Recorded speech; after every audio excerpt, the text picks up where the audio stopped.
ಬ್ರಹ್ಮಣೇ ನಮಃ.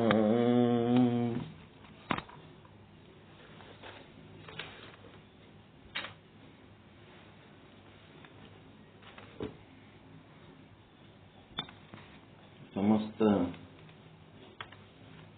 ಶುದ್ಧ ಬ್ರಹ್ಮ ಸ್ವರೂಪರಲ್ಲಿ ಅನಂತ ಅನಂತ ಪ್ರಣಾಮಗಳು. ಚಿನ್ಮಯ ಜ್ಞಾನಿ ಚನ್ನಬಸವಣ್ಣನವರ ವಚನ ಶಟಸ್ಥಲ ವಚನಗಳ ಸ್ಥಳಕಟ್ಟುಗಳ ಪೈಕಿ ಪ್ರಸಾದಿಯ ಶಿವಲಿಂಗ ಸ್ಥಳದ ವಚನ ಸುದೀರ್ಘವಾದ ವಚನದ ಅಂತರಾಳ ಏನಿದೆ ಅಂತಂದ್ರೆ, ಒಂದು ಇಷ್ಟಲಿಂಗಾರ್ಚನೆ ಅಂತ ಮಾಡಿದ ಮೇಲೆ ಶಿವನನ್ನ ತನ್ನ ಸ್ವರೂಪ ಅಂತ ಭಾವಿಸಿ ತನ್ನಿಂದ ಭಿನ್ನವಾದ ಎಲ್ಲವೂ ಶಿವ ಸ್ವರೂಪ ಅಂತೇಳಿ ಅಖಂಡ ಭಾವ, ಆ ಭಾವಕ್ಕೆ ಏನಂತಾರಂದ್ರೆ ಸಮ್ಯಕ್ ದರ್ಶನ ಅಂತಾರೆ. ಸಮ್ಯಕ್ ದರ್ಶನ, ಸಮ್ಯಕ್ ಅಂದ್ರೆ ಟೋಟಲ್, ತಾನೂ ಶಿವ, ಎಲ್ಲವೂ ಶಿವ. ಶಿವನಿಂದ ಹೊರತುಪಡಿಸಿ ಯಾವ ಕಾಲ ಇಲ್ಲ, ಯಾವ ದೇಶ ಇಲ್ಲ, ಯಾವ ವಸ್ತು ಇಲ್ಲ, ಯಾವ ಪ್ರಸಂಗ ಇಲ್ಲ.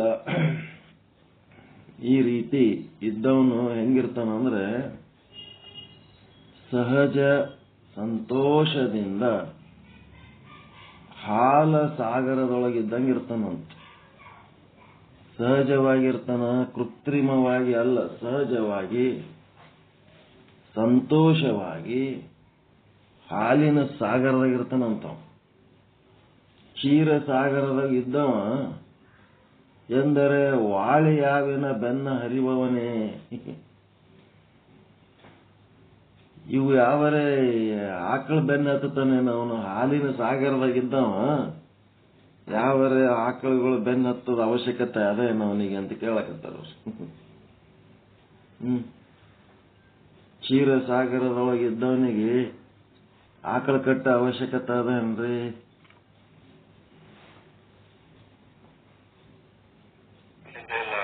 ಅವಶ್ಯಕತೆ ಇಲ್ಲ. ಹಂಗೆ ಈ ಕ್ಷೀರ ಸಾಗರದಾಗಿದ್ದವನು ಆಕಳ ಕಟ್ಟದಂಗ ಯಾವ್ದಂದ್ರ ಧ್ಯಾನ, ನೇಮ, ಮೌನ, ನಿತ್ಯ ತಪಸ್ಸು, ಭಕ್ತಿ, ಯುಕ್ತಿ, ಶಕ್ತಿ, ತಿಥಿ, ಜಪ ಅಂತೇಳಿ ಆ ಒಂದು ಲಿಂಗಾರ್ಚನೆ ಮಾಡಿ ಸಮ್ಯಕ್ ದರ್ಶನ ಮಾಡ್ಕೊಂಡೇನಂತಂದ್ರ ಅವನಿಗೆ ಇವೆಲ್ಲ ಮಾಡೋ ಅವಶ್ಯಕತೆ ಇಲ್ಲ.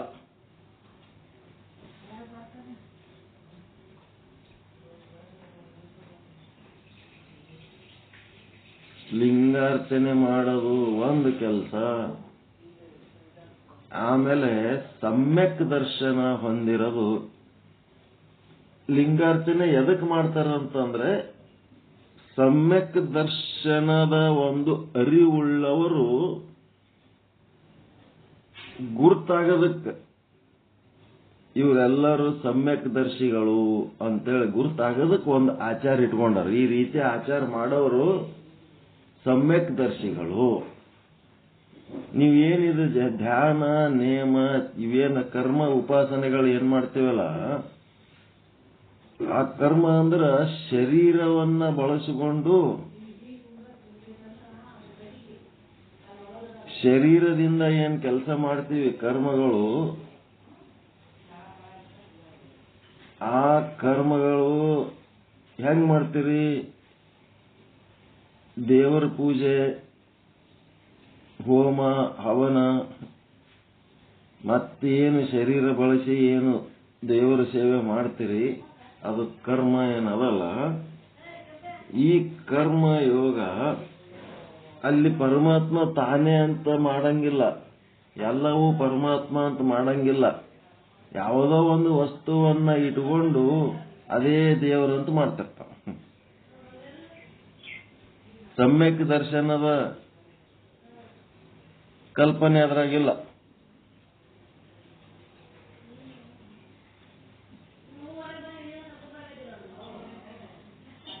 ತನ್ನಿಂದ ಭಿನ್ನವಾದ ಒಂದು ದೇವರದನಂತೇಳಿ ಒಂದ್ ಯಾವುದೋ ವಸ್ತುವನ್ನ ಇಟ್ಕೊಂಡು ಪೂಜೆ ಮಾಡ್ತಿರ್ತಾನೆ.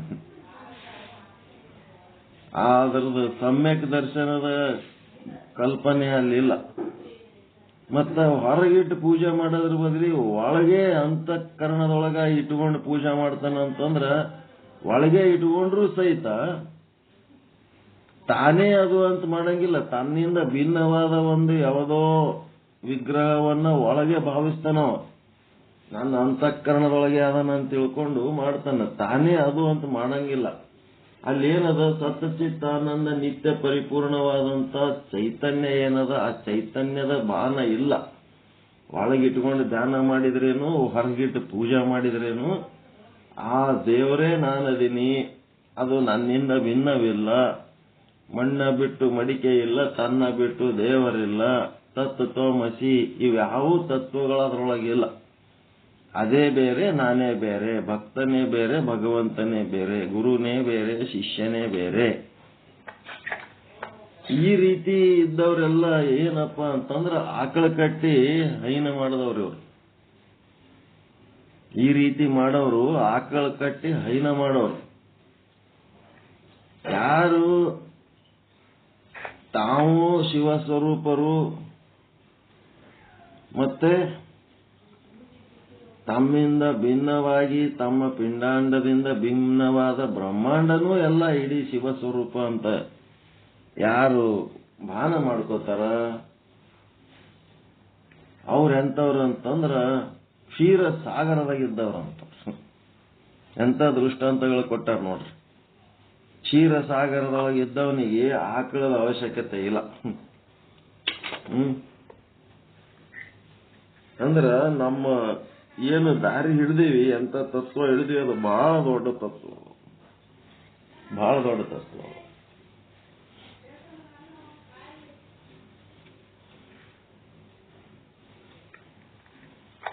ಆ ಕ್ಷೀರ ಸಾಗರದಾಗಿದ್ದವನ್ ಏನ್ ಕಷ್ಟಪಡೋದೇ ಬೇಕಾಗಿಲ್ಲ, ಸಹಜವಾಗಿ ಸಂತೋಷವಾಗಿ ಇರ್ತಾನ.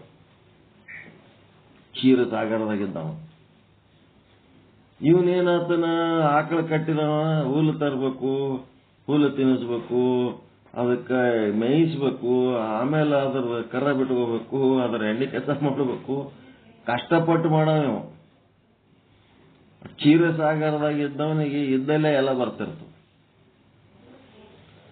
ಹಂಗ ಸಹಜ ಸಂತೋಷದಿ ಹಾಲ ಸಾಗರದೊಳಗಿದ್ದು ವಾಳಿ ಆವಿನ ಬೆನ್ನು ಹರಿವವನಲ್ಲ ಈ ಶಿವಯೋಗಿ.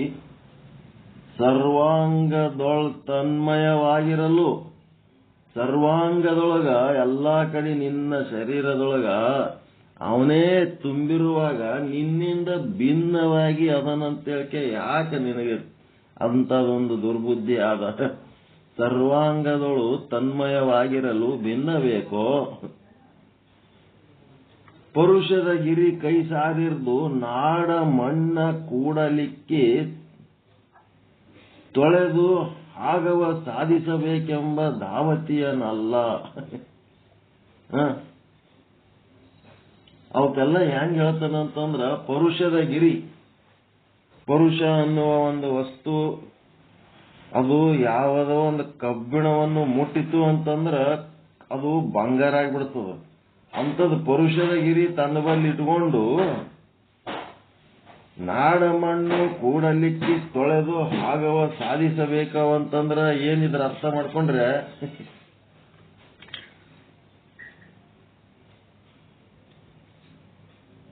ಈ ಬಂಗಾರದ ಅಂಗಡಿಗಳು ಇರ್ತಾವಲ್ರಿ, ಸರಫ್ ಬಜಾರ್ಗಳು, ಬಂಗಾರದ ಅಂಗಡಿ ಇರ್ತಾವಲ್ಲ, ಅಲ್ಲಿ ಹರಿಯುವ ಘಟಾರಿನೊಳಗಿಂದು ಏನ್ ಮಾಡ್ತಾನ ಒಬ್ಬವ,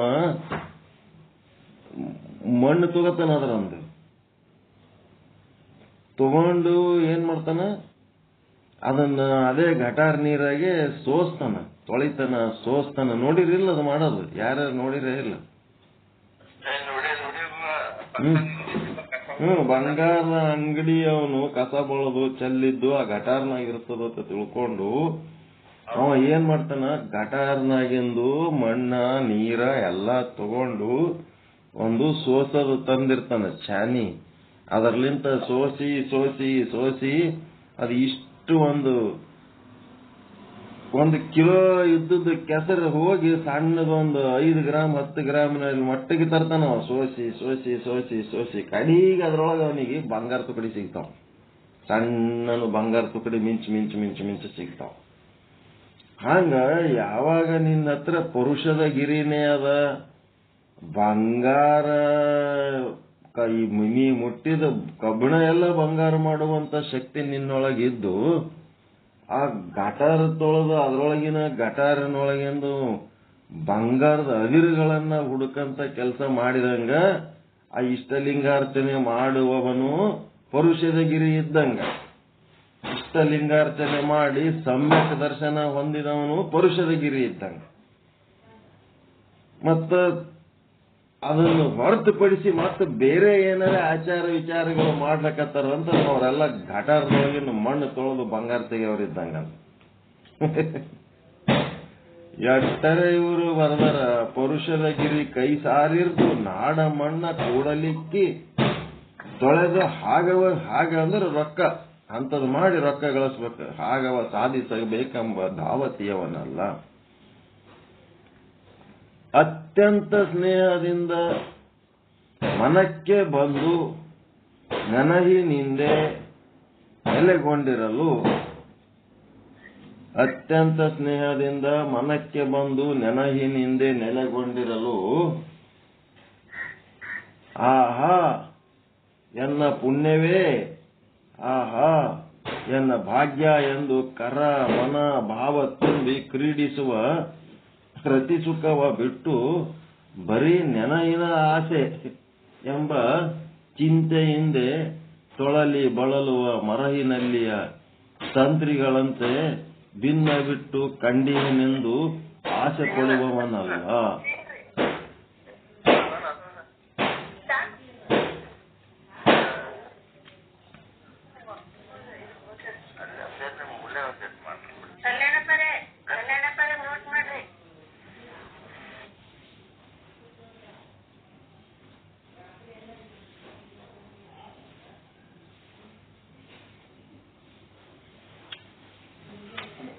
ಅತ್ಯಂತ ಸ್ನೇಹದಿಂದ ಮನಕ್ಕೆ ಬಂದು ನೆನಹಿನಿಂದೆ ನೆಲೆಗೊಂಡಿರಲು. ಯಾರು ಈ ಒಂದು ಸಾಧನೆ ಮಾಡ್ತಾರ, ಶಿವ ಯೋಗ ಸಾಧನೆ, ಇವ್ರಿಗೆ ಏನಾಗ್ಯದಂತಂದ್ರ ಇದು ಹೇಳೋದ್ರಿಂದ ಏನಾರ ನೆನಪಾಗ್ತದ. ಅತ್ಯಂತ ಸ್ನೇಹದಿಂದ ಮನಕ್ಕೆ ಬಂದು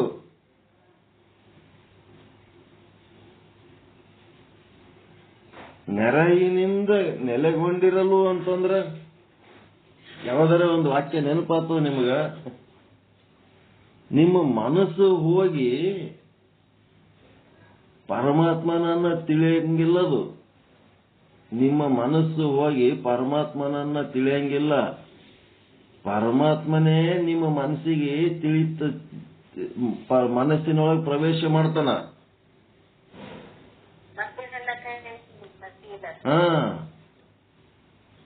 ಮತ್ತಿನಲ್ಲ ಕೈ, ನಿಮ್ಮ ಮನಸ್ಸು ಪರಮಾತ್ಮನನ್ನು ಅರಿಯಿತು ಅಂತಂದ್ರೆ ಏನಾಯ್ತು? ಸೂತ್ರ ತಪ್ಪಾಗ್ಬಿಡ್ತದ.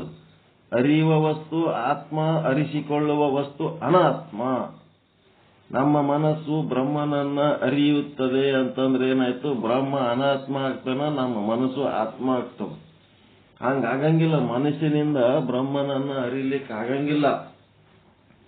ಯಾವಾಗ ಮನಸ್ಸು ಶುದ್ಧ ಆಯ್ತು ಅಂತಂದ್ರೆ ಶುದ್ಧ ಅಂತಃಕರಣದೊಳಗ ಬ್ರಹ್ಮನೇ ಪ್ರವೇಶ ಮಾಡ್ತಾನ. ಅವ ಪ್ರವೇಶ ಮಾಡ್ಲಕ್ ತಯಾರದನ. ಅಂತಃಕರಣ ಶುದ್ಧ ಆದ್ರ ಸಾಕು, ಅವ ಪ್ರವೇಶ ಮಾಡ್ಲಕ್ ತಯಾರದನ. ಆದ್ರ ನಾವೇನ್ ಮಾಡ್ಲಕತ್ತೀವಿ? ಒಳಗ ಮಣಗಟ್ಲೆ ಅಶುದ್ಧಿ ಇಟ್ಕೊಂಡು ಅವನಿಗೆ ಅರಿಬೇಕಂತೇಳಿ ಅವನ್ ಸುದ್ದಿ ಮಾತಾಡ್ಲಕತ್ತೀವಿ. ಅವನ್ ಸುದ್ದಿ ಮಾತಾಡೋದೇ ಬೇಕಾಗಿಲ್ಲ. ಅಂತಃಕರಣ ಶುದ್ಧ ಆಯ್ತು ಅಂತಂದ್ರ ಆಟೋಮೆಟಿಕ್ ಏನಾಗ್ತದ? ಅವನೇ ನಮ್ಮ ಮನಸ್ಸಿನೊಳಗ ಪ್ರವೇಶ ಮಾಡ್ತಾನ. ಈಗ ಕಿಟಕಿ ಬಾಗ್ಲ ತೆರೆದು ಬಿಟ್ರಿ ಅಂತಂದ್ರ ಗಾಳಿ ಬೆಳಕಿಗೆ ನೀವು ಕೈ ಮಾಡಿ ಕರೆಯೋದು ಬೇಕಾಗಿಲ್ಲ, ತಾನೇ ಒಳಗೆ ಬರ್ತದೆ. ಹಂಗ ನಾವು ಆತನ ಕರುಣೆಯನ್ನ ಪಡೆಯುವುದಕ್ಕ, ಆತನ ಭಾನ ಜ್ಞಾನ ಪಡೆಯುವುದಕ್ಕ ನಮ್ಮ ಅಂತಃಕರಣ ಶುದ್ಧ ಮಾಡಿಕೊಂಡು ಯೋಗ್ಯ ಮಾಡ್ಕೊಂಡೇವಂತಂದ್ರೆ ಏನಾಗ್ತದ, ಅವನೇ ಅದರೊಳಗೆ ಪ್ರವೇಶ ಮಾಡ್ತಾನ. ಹೀಗಾಗಿ ಏನಾಗ್ಯದ, ಅತ್ಯಂತ ಸ್ನೇಹದಿಂದ ಮನಕ್ಕೆ ಬಂದು ನೆರೆಯಿನಿಂದ ನೆಲೆಗೊಂಡಿರಲು, ನೆರೆಯಿನಿಂದ ನಿಮ್ಮ ಸಂಗಟ ಬೆರೆತು ನಿಮ್ಮ ಮನಸ್ಸಿನೊಳಗೆ ಅವ ನಿಂತಾಗ ಅದು ಪರಮಾತ್ಮನೇ ನಿಮ್ಮ ಮನಸ್ಸಿನಾಗಿದ್ದಾಗ ನಿಮಗೆ ಆನಂದ ಇರ್ತದ ಇಲ್ಲ? ಆನಂದ ಸ್ವರೂಪನಾದ ಪರಮಾತ್ಮನೇ ನಿಮ್ಮ ಮನಸ್ಸಿನಾಗ ಬಂದು ಗಟ್ಟಿಯಾಗಿ ನಿಂತನಂತಂದ್ರ ಆನಂದನೇ ಆನಂದ ಇರ್ತದಲ್ಲ, ನಿರಂತರವಾದ ಚಿರಂತನವಾದ ಆನಂದ ಇರ್ತದಲ್ರಿ. ಅಂತ ಆನಂದ ನಿಮ್ಮೊಳಗೆ ಇಟ್ಕೊಂಡಾಗ ಮುಂದ ಇವೆಲ್ಲ ಧ್ಯಾನ, ನೇಮ, ಮೌನ, ನಿತ್ಯ, ತಪಸ್ಸು, ಭಕ್ತಿ, ಯುಕ್ತಿ, ತಿಥಿ, ಜಪ ಇವೆಲ್ಲ ಮಾಡೋರು ಎಂತವ್ರು ಅಂತಂದ್ರ ಆಹಾ ಎನ್ನ ಪುಣ್ಯವೇ, ಆಹಾ ಎನ್ನ ಭಾಗ್ಯವೇ ಅಂತೇಳಿ ಈ ಒಂದು ಲೌಕಿಕ ಸುಖಗಳನ್ನ, ರತಿ ಸುಖವನ್ನಿರ್ಬಹುದು, ಶಬ್ದ ಸ್ಪರ್ಶ ರೂಪ ರಸ ಗಂಧಗಳಿರ್ಬಹುದು, ಅವುಗಳನ್ನ ಭೋಗಿಸುವಾಗ ಏ ಪರಮಾತ್ಮ ಎಷ್ಟು ಚಲೋ ಪಟ್ಟಿದಪ್ಪ ನನಗ ಅಂತೇಳಿ ನೆನೆಸುಗೋತ ಆಸೆ ಪಟ್ಟು ಅವುಗಳನ್ನ ಭೋಗಿಸಿದಂಗ ನೋಡ್ರಿ ಹೆಂಗಂತ ಆ ಪರಮಾತ್ಮನೇ ಸತ ನಮ್ಮ ಮನಸ್ಸಿನೊಳಗಿದ್ದು ನೀವು ಏನು ಭೋಗ ಮಾಡಿದ್ರೂ ಸುಖದ ಸಲುವಾಗಿ ಅಲ್ರಿ, ಆನಂದದ ಸಲುವಾಗಿ ಅಲ್ಲ. ನೀವೇನು ಭೋಗ ರೊಕ್ಕ ಗಳಿಸಿದ್ರೇನು, ಮನಿ ಕಟ್ಟಿದ್ರೇನು, ಶಬ್ದ ಸ್ಪರ್ಶ ರೂಪ ರಸ ಗಂಧಗಳ ಭೋಗಗಳು, ನಾಲಿಗೆ ರುಚಿ ಇರ್ಬೋದು, ಚರ್ಮದ ಸ್ಪರ್ಶ ಇರ್ಬೋದು, ಕಿವಿಯ ಶಬ್ದ ಇರ್ಬೋದು, ಮೂಗಿನ ಗಂಧ ಇರ್ಬೋದು, ಕಣ್ಣಿನ ರೂಪ ಇರ್ಬೋದು, ಎಲ್ಲನೂ ಅದರ ಉದ್ದೇಶ ಆನಂದ ಪಡೋದಕ್ಕೆ. ಆದ್ರ ಆ ಆನಂದ ರೂಪ ಪರಮಾತ್ಮನೇ ನಿಮ್ಮ ಮನಸ್ಸಿನೊಳಗೆ ನೆಲೆಗೊಂಡಿರುವಾಗ ಮತ್ತೆ ಈ ಪದಾರ್ಥಗಳಲ್ಲಿ ಸುಖಗಳನ್ನ ಅರಸಿ ಏ ದೇವ್ರ ಎಂತ ಭೋಗ ಕೊಟ್ಟಿದೆಪ್ಪ ಅಂತೇಳಿ ದೇವರಿಗೆ ಧನ್ಯವಾದ ಹೇಳ್ಕೊತ್ ಕುಂದ್ರದು ಇದು ಹೆಂಗಪ್ಪ ಅಂತಂದ್ರ ಶಿವಯೋಗ ಮಾಡಿ ಸಮ್ಯಕ್ ದರ್ಶನ ಹೊಂದಿದವನು ಹೆಂಗದಂತಂದ್ರ ಪರಮಾತ್ಮನೇ ಅವನ ಮನಸ್ಸಿನಾಗ ಬಂದು ಕೂತಾನ. ಆ ಪರಮಾತ್ಮ ತನ್ನಿಂದ ಭಿನ್ನ ಅದನಂತೇಳಿ ಭೇದ ಭಾವ ಮಾಡಿ ಯಾರು ಪೂಜೆ ಮಾಡ್ತಾರ ಅವರೆಲ್ಲರೂ ಹೆಂಗದಾರಪ್ಪ ಅಂತಂದ್ರ ಇಂಥ ಲೌಕಿಕ ಭೋಗದೊಳಗ ಆಸಕ್ತಿ ಹೊಂದಿ ಪರಮಾತ್ಮ ತನ್ನಿಂದ ಭಿನ್ನ ಅದನಂತ ಏನ್ ಮಾಡ್ತಾರಲ್ಲ, ಈ ಕೆಳಮಟ್ಟದ ಒಂದು ಅಧೋಗತಿಯವ್ರು ಇವರೆಲ್ಲ ಅನ್ನೋಂತ ಮಾತು ಹೇಳಕತ್ತಾರ. ಅವ್ರು ಇಷ್ಟು ಸಾಕು. ಮತ್ತೆ ಕೆಲವು ಮತದವರಂತೆ ಕಂಡಿಯನೆಂದು ತೆರವುಗೆಟ್ಟು ನುಡಿಯುವವನಲ್ಲ. ಇನ್ನ ಯಾರಿಗೆ ದ್ವೈತ ಅದ್ವೈತ ಇವೆಲ್ಲ ಮಾತಾಡ್ತಾರಲ್ಲ ಅವ್ರಿಗೆ ಕೈ ತಗೋತಾನೆ. ಈಗ ನೆಕ್ಸ್ಟ್ ಚನ್ನಬಸವಣ್ಣ ನೆಕ್ಸ್ಟ್ ಇದು ಲೌಕಿಕ ಬದುಕು ಮಾಡುವುದರಲ್ಲಿ ತಾನು ಪರಮಾತ್ಮನನ್ನ ಸ್ವರೂಪ ಅಂತ ತಿಳ್ಕೊಂಡು ಮಾಡ್ರಿ ಅಂತ ಹೇಳಿ ನೆಕ್ಸ್ಟ್ ಏನ್ ಮಾಡ್ತಾನ, ಈ ಶಾಸ್ತ್ರ ಇಟ್ಕೊಂಡು ಒಬ್ರಿಗೊಬ್ರು ಚರ್ಚೆ ಮಾಡಿ, ಒಬ್ರಿಗೊಬ್ರು ಕಾಂಪಿಟೇಷನ್ ಮಾಡಿ, ಸೋಲು ಗೆಲುವು ಮಾಡಿ ಪ್ರೈಸ್ ತಗೊಳ್ಳೋದಕ್ಕ ಈ ತತ್ವಜ್ಞಾನ ಅದ ಏನ್ರು ಹುಚ್ಚು ನನ್ನ ಮಕ್ಕಳೇ ಅಂತ ಹೇಳ್ತಾನೆ. ನೆಕ್ಸ್ಟ್ ಎಲ್ಲ ಓಸು ತರ ಒಬ್ಬ ಕಿತ್ತೊಳದಾನೆ ಈ ವಚನದಾಗ. ಇನ್ನ ಅರ್ಧ ವಚನ ಮುಗಿದಿಲ್ಲ ಇದು.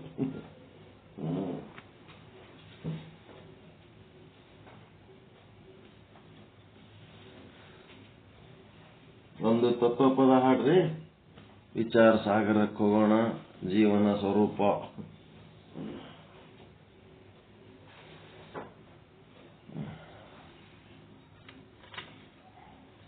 ಒಂದಿಷ್ಟು ತತ್ವಪದಗಳು ರೆಡಿ ಮಾಡ್ಕೊಂಡು ಬರ್ರಿ, ಸುಮ್ಮ ಗಪ್ಪ ಕುಂದ್ರಬೇಡ್ರಿ. ಕೇಳ್ತಾರ ದಿನ ಒಂದು ತತ್ವಪದ ಹಾಡೋದಿರ್ತದ ಅಂದ್ರೆ ಒಂದಿಟ್ಟು ರೆಡಿ ಮಾಡ್ಕೊಂಡು ಬರ್ಬೇಕು, ಒಂದಿಟ್ಟು ಹಾಡ್ಬೇಕು. ಅದಕ್ಕೇನು ನಿಮ್ದು ಸಂಗೀತ ಜ್ಞಾನ ರಾಗ ತಾಳ ಏನು ಬೇಕಾಗಿಲ್ಲ. ತತ್ವಪದ ಹೆಂಗ್ ಹಾಡಿದ್ರು ಅದು ಅರ್ಥ ಆಗಂಗ ಹಾಡಿದ್ರೆ ಸಾಕಪ್ಪ. ಒಬ್ರೇ ಹಾಡಿದವ್ರೆ ಹಾಡ್ಬೇಕಂತಿಲ್ಲ, ಎಲ್ಲರೂ ತತ್ವಪದ ಹಾಡ್ಬೇಕು. ತತ್ವಪದದ ಬುಕ್ಗಳು ತಗೋರಿ, ಯೂಟ್ಯೂಬ್ನಾಗ ತತ್ವ ಪದಗಳದು ಲಿಂಕ್ ಓಪನ್ ಮಾಡ್ಕೊಳ್ರಿ, ಬರ್ಕೊಳ್ರಿ, ಪ್ರಾಕ್ಟೀಸ್ ಮಾಡ್ರಿ. ತತ್ವ ಪದದೊಳಗ ತತ್ವಜ್ಞಾನದ ಅರ್ಥ ಇರ್ತದ. ಸಿನಿಮಾ ಹಾಡಂದ್ರೆ ಬೇಕಾದಷ್ಟು ಹಾಡು ಬರ್ತಾವ. ತತ್ವಪದ ಹಾಡಂತಂದ್ರೆ ಕಠಿಣ ಆಗ್ತದೆ. ಹಾಡ್ರಿ, ತತ್ವಪದ ಹಾಡ್ರಿ. ಒಬ್ರು ಯಾರು ತತ್ವಪದ ಹಾಡ್ರಿ. ಮುಂದಿಂದು 250ನೇ ವಿಷಯಾಂಕಕ್ಕೆ ಹೋಗೋಣ.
ಇನ್ನೊಂದು ಯಾರಾದ್ರೂ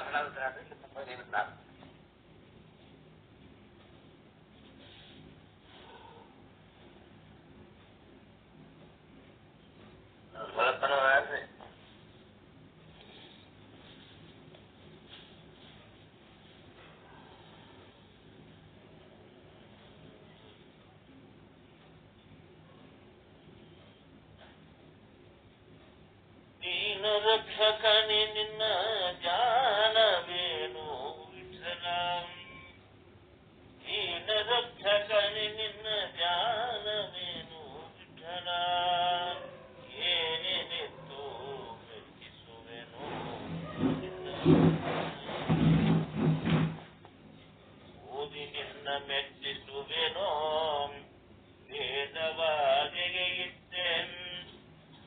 ಓದಿಸಿ ಮೆಚ್ಚಿಸುವೆನೋ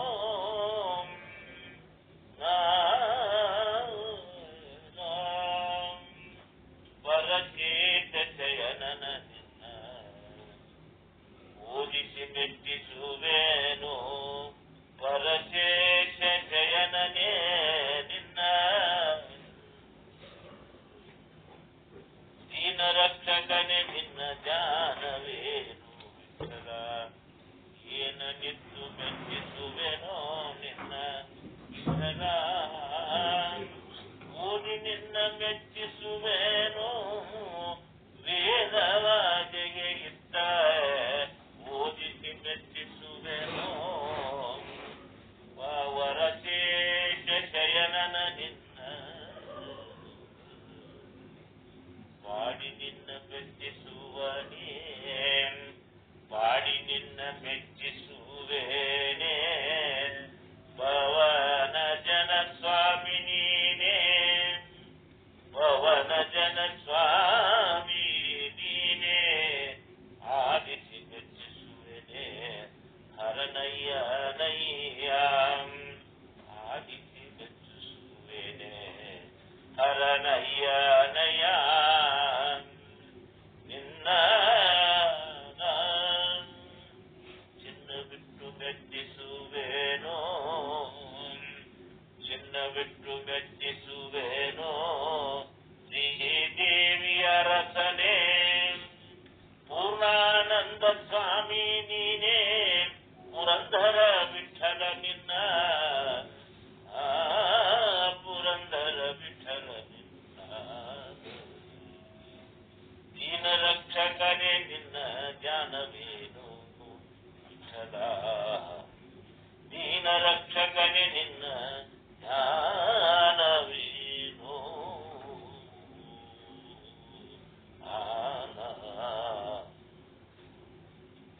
ಚಲನಶನಾಥೆಲ್ಲರಿಗೆ ಓಂ ನಮಃ ಶಿವಾಯ.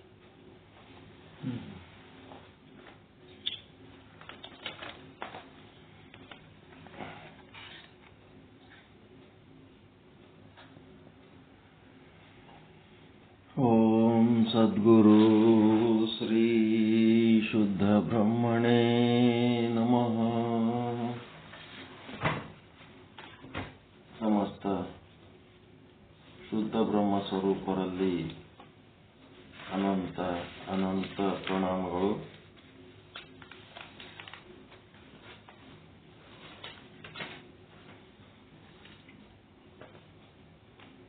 ಏನ್ ಮಾಡ್ತೀರಿ?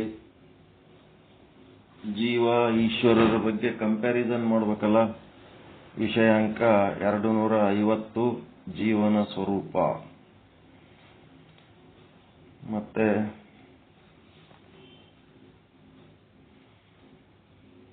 ಶ್ರೀ ವಿಚಾರ ಸಾಗರ,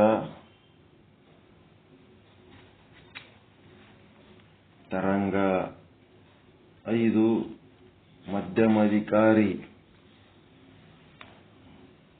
ಅದೃಷ್ಟಿ ಮಹಾರಾಜರಿಗೆ ಉಪದೇಶ 155ನೇ ದೋಹಾ. मलिन सत्व अज्ञान में जो चेतन आभास, अधिष्ठानयुत जीव सो करत कर्म फल आस. 1ನೇ ಸಾಲು ಮಲಿನ ಸತ್ವ ಗುಣ. ಅದಕ್ಕ ಒಂದು ದೃಷ್ಟಾಂತ ಸ್ಟಾರ್ಟ್ ಆಗ್ತದ. ನೀರು, ಸರೋವರದ ನೀರು ಅಥವಾ ಕೆರೆ ನೀರು. ಆ ನೀರಿನಲ್ಲಿ 3 ರೀತಿ ಅನುಭವ. 1ನೇದ್ದು ಮ್ಯಾಲಿಂದು ತಿಳಿ ನೀರು, 2ನೇದ್ದು ಒಂದಿಷ್ಟು ನೀರ ಒಂದಿಷ್ಟು ಮಣ್ಣು, ರಾಡಿ ನೀರು ಕೆಳಗೆ, ಮತ್ತ ಅದಕ್ಕಿಂತ ಕೆಳಗೆ ಕೆಸರು ರಾಡಿ ನೀರು ಮತ್ತೆ ತಿಳಿ ನೀರಂತ ಹೆಂಗಿರ್ತದ ಹಂಗ ಇರೋವನು ಒಬ್ಬನೇ ಶುದ್ಧ ಬ್ರಹ್ಮ. ಆತ ಸರ್ವ ವ್ಯಾಪಕ ಅವನ. ಆ ಶುದ್ಧ ಬ್ರಹ್ಮನಲ್ಲಿ ಆತನ ಒಂದು ಶಕ್ತಿ ಅದ. ಅದಕ್ಕ ಮೂಲ ಪ್ರಕೃತಿ, ಮಹಾಪ್ರಕೃತಿ ಅಂತಾರ. ಆ ಮೂಲ ಪ್ರಕೃತಿ ಒಳಗ ಈ ರೀತಿಯಾದ 3 ಗುಣಗಳದಾವ. ಒಂದು ಶುದ್ಧ ಸತ್ವಗುಣ, ಇನ್ನೊಂದು ಮಲಿನ ಸತ್ವಗುಣ, ಮತ್ತ ತಮೋಗುಣ ಪ್ರಧಾನ ಪ್ರಕೃತಿ. ಒಂದನೇದ್ದು ಶುದ್ಧ ಸತ್ವಗುಣ. ಇದಕ್ಕೇನಂತಾರ? ಸತ್ವಗುಣ ಅಂತಾರ ಅಷ್ಟೇ. ಸತ್ವಗುಣ, ಶುದ್ಧ ಸತ್ವಗುಣ ಅಂದ್ರೆ ಒಂದೇ, ಸತ್ವಗುಣ ಅಂದ್ರೆ ಒಂದೇ, ಎಲ್ಲ ಒಂದೇ. ಎರಡನೇದ್ದೇನದ ಅಂತಂದ್ರ ಮಲೀನ ಸತ್ವಗುಣ.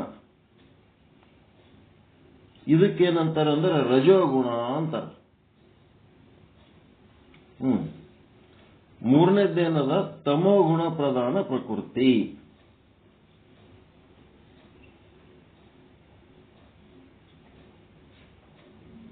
ಈ ರೀತಿ ಸತ್ವಗುಣ ಪ್ರಕೃತಿ, ರಜೋಗುಣ ಪ್ರಕೃತಿ, ತಮೋಗುಣ ಪ್ರಧಾನ ಪ್ರಕೃತಿ ಅಂತದವ. ಈ ಶುದ್ಧ ಸತ್ವಗುಣ ಹೆಂಗದರಿ? ಇದು ಎಂತ ದೃಷ್ಟಾಂತ? ಹೆಂಗದ? ಇದು ತಿಳಿ ನೀರಿದ್ದಂಗದ. ಮಲಿನ ಸತ್ವಗುಣ ಅಥವಾ ರಜೋಗುಣ ಹೆಂಗದಿದು? ರಾಡಿ ನೀರು, ಟರ್ಬಿಡ್ ವಾಟರ್. ಮತ್ತೆ ತಮೋಗುಣ ಪ್ರಧಾನ ಪ್ರಕೃತಿ ಕೆಸರು. ಈಗ ತಿಳಿ ನೀರೊಳಗ ಪ್ರತಿಬಿಂಬ ಸ್ಪಷ್ಟವಾಗಿ ಮೂಡ್ತದ, ರಾಡಿ ನೀರೊಳಗ ಪ್ರತಿಬಿಂಬ ಅಸ್ಪಷ್ಟವಾಗಿ ಮೂಡ್ತದ, ಕೆಸರಿನಾಗಂತೂ ಪ್ರತಿಬಿಂಬ ಮೂಡಂಗೆ ಇಲ್ಲ. ಈಗ ಇದು ಎದರದು? ಮಾಯೆಯ ಸ್ವರೂಪ ಹೇಳಿದೆವು. ಮತ್ತ ಬ್ರಹ್ಮ ಅದನ, ಅವನ ಹೆಂಗದನಪ್ಪ ಅಂತಂದ್ರೆ ಅಖಂಡ ಬ್ರಹ್ಮ ಅದನ. ಒಬ್ಬ ಅಖಂಡ ಬ್ರಹ್ಮ. ಮತ್ತವ ಹೆಂಗದನ? ಸರ್ವ ವ್ಯಾಪಕ. ಎಲ್ಲ ಕಡೆ ಸರ್ವ ವ್ಯಾಪಕ ಅದನ. ಅವನ ಎಲ್ಲ ಕಡೆ ಅದನ. ಎಲ್ಲ ಕಡೆ ಇದ್ದವ. ಈ ಕಡೆ ಏನ್ ಬರಿಬೇಕು ನೀವು? ಒಂದು ಕಾಲಮ್ ಮಾಡಿಕೊಂಡು 2 ಕಾಲಮ್ ಮಾಡ್ಕೋಬೇಕು. ಒಂದು ಈಶ್ವರ ಸ್ವರೂಪ, ಇನ್ನ ಒಂದು ಜೀವ ಸ್ವರೂಪ ಅಂತ 2 ಕಾಲಮ್ ಮಾಡ್ಕೊಳ್ರಿ.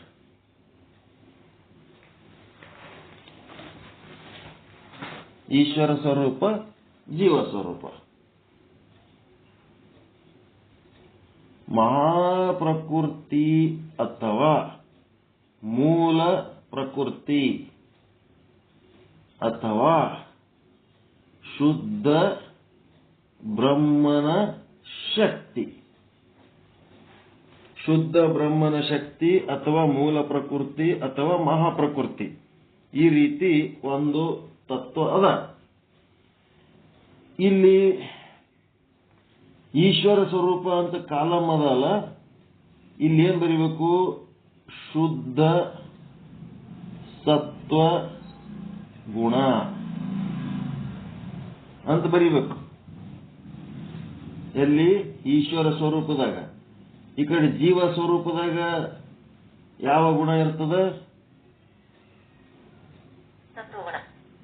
ಮಲೀನ ಸತ್ವಗುಣ.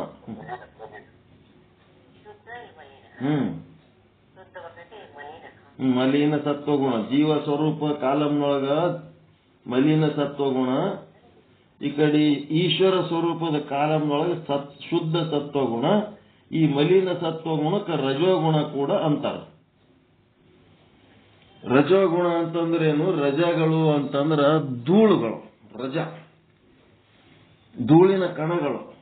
ಆ ಮಣ್ಣಿನ ಕಣಗಳು ಹೆಂಗ ನೀರಾಗಿರ್ತಾವ, ಆ ನೀರು ರಾಡಿ ಆಗ್ತದಲ್ಲ, ಅದಕ್ಕೆ ರಜೋಗುಣ ಅಂತಂದ್ರು.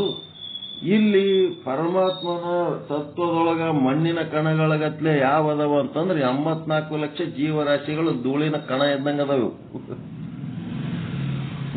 ನಾವೆಲ್ಲ ಹೆಂಗದೀವಿ ಅಂತಂದ್ರ ರಾಡಿ ನೀರು, ಜೀವರುಗಳು. ನಾವು ರಾಡಿ ನೀರಿದ್ದಂಗದೀವಿ. ಜೀವ ಆದೇವಂತಂದ್ರೆ ರಾಡಿ ನೀರಾದಂಗ.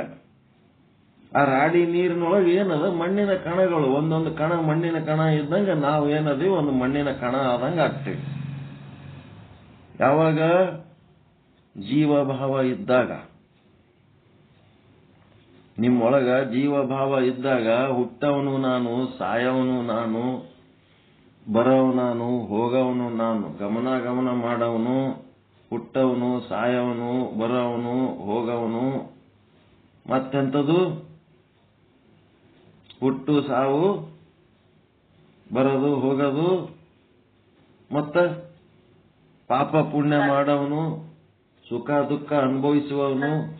ಈ ರೀತಿ ಜೀವಭಾವ ಇತ್ತು ಅಂತಂದ್ರೆ ಇದೇನು ಒಂದು ಮಣ್ಣಿನ ಕೆಸರು ರಾಡಿ ಒಳಗ ಮಣ್ಣಿನ ಕಣ ಇದ್ದಂಗ ನಾವು, ಒಂದು ಮಣ್ಣಿನ ಕಣ ಇದ್ದಂಗ ನಾವು ಅಷ್ಟು ಸಣ್ಣ ಆಗ್ಬಿಡ್ತೀವಿ. ಅದಕ್ಕೆ ರಜೋಗುಣ ಅಂತಾರೆ. ಅದಕ್ಕೆ ಈಗ ಈಶ್ವರ ಸ್ವರೂಪದೊಳಗ ಏನೇನಾಗ್ತದಂತಂದ್ರೆ ಬ್ರಹ್ಮ ಅದನ ಆ ಪ್ರಕೃತಿ ಒಳಗ 3 ಗುಣಗಳದವ. 3 ಗುಣಗಳುಳ್ಳಂತ ಆ ಪ್ರಕೃತಿ ಎನ್ನುವ ಶಕ್ತಿ ಯಾರ ಬಲ್ಲಿ ಅದ? ಬ್ರಹ್ಮನೊಳಗದ. ಅದಕ್ಕೇನ್ ಮಾಡಬೇಕು? ಶುದ್ಧ ಬ್ರಹ್ಮ ಪ್ಲಸ್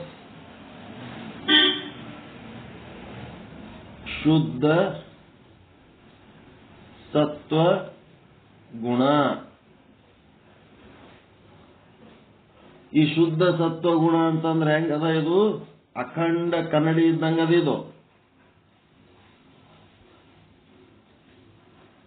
ಶುದ್ಧ ಸತ್ವ ಗುಣ ಹೆಂಗದ ಅಂದ್ರೆ ಅಖಂಡ ಕನ್ನಡಿ ಇದ್ದಂಗದ. ಈಗ ಅಖಂಡ ಇಡೀ ವಿಶ್ವಕ್ಕ ಒಂದು ಅಖಂಡ ಕನ್ನಡಿ ಇತ್ತಂತಂದ್ರ ಆ ಅಖಂಡ ಕನ್ನಡಿ ಒಳಗ ಶುದ್ಧ ಬ್ರಹ್ಮ ಎಷ್ಟದನ? ಒಬ್ಬನೇ ಶುದ್ಧ ಬ್ರಹ್ಮ ಅದನ. ಅಖಂಡ ಕನ್ನಡಿ ಎಷ್ಟದವ? ಅಖಂಡ ಕನ್ನಡಿ ಅಂದ್ರೆ ಒಂದೇ. ಈಶ್ವರ ಸ್ವರೂಪದೊಳಗೆ ಏನ್ ಬರಿಬೇಕಂದ್ರ ಈ ಶುದ್ಧ ಸತ್ವಗುಣ ಹೆಂಗದ ಅಂತಂದ್ರ ಅದು ಅಖಂಡವಾದ ಒಂದು ಕನ್ನಡಿ ಅದ. ಬ್ರಹ್ಮನೂ ಒಬ್ಬನೇ ಅದನ. ವಿಶ್ವಕ್ಕೆ ಇಡೀ ವಿಶ್ವಕ್ಕೆ ಅಖಂಡವಾದ ಕನ್ನಡಿನೂ ಒಂದೇ ಅದ. ಆ ಅಖಂಡ ಕನ್ನಡಿ ಪ್ಲಸ್ ಶುದ್ಧ ಬ್ರಹ್ಮ ಪ್ಲಸ್ ಏನಾಗ್ತದ? ನಿಮ್ ಮನೆಗೆ ಒಂದು ಕನ್ನಡಿ ಅದಪ್ಪ, ನೀವು ಅದಿರಿ, ಎಷ್ಟದಿ? ಏನಾಯ್ತು? 2 ವಸ್ತುಗಳಾದವು ಇಲ್ಲ? ನೀವು ಬಿಂಬ, ಶುದ್ಧ ಬ್ರಹ್ಮ ಅಂದ್ರ ಬಿಂಬ, ಮತ್ತೆ ಶುದ್ಧ ಸತ್ವಗುಣ ಅಂದ್ರ ಕನ್ನಡಿ. ಈ ಬಿಂಬ ಹೋಗಿ ಕನ್ನಡಿ ಮುಂದೆ ನಿಂತಾಗ ಏನಾಗ್ತದ? ಪ್ರತಿಬಿಂಬ ಉಂಟಾಗ್ತದ. ಅದಕ್ಕೇನ್ ಬರಿಬೇಕು? ಶುದ್ಧ ಸತ್ವ ಗುಣದಲ್ಲಿ ಶುದ್ಧ ಬ್ರಹ್ಮನ ಪ್ರತಿಬಿಂಬ. 3 ಐಟಮ್ ಸಿಕ್ಕುವ ನಿಮಗ? ಏನೇನು? ಐಟಮ್ ನಂಬರ್ 1 ಶುದ್ಧ ಬ್ರಹ್ಮ ಪ್ಲಸ್ ಶುದ್ಧ ಸತ್ವಗುಣ ಕನ್ನಡಿ ಪ್ಲಸ್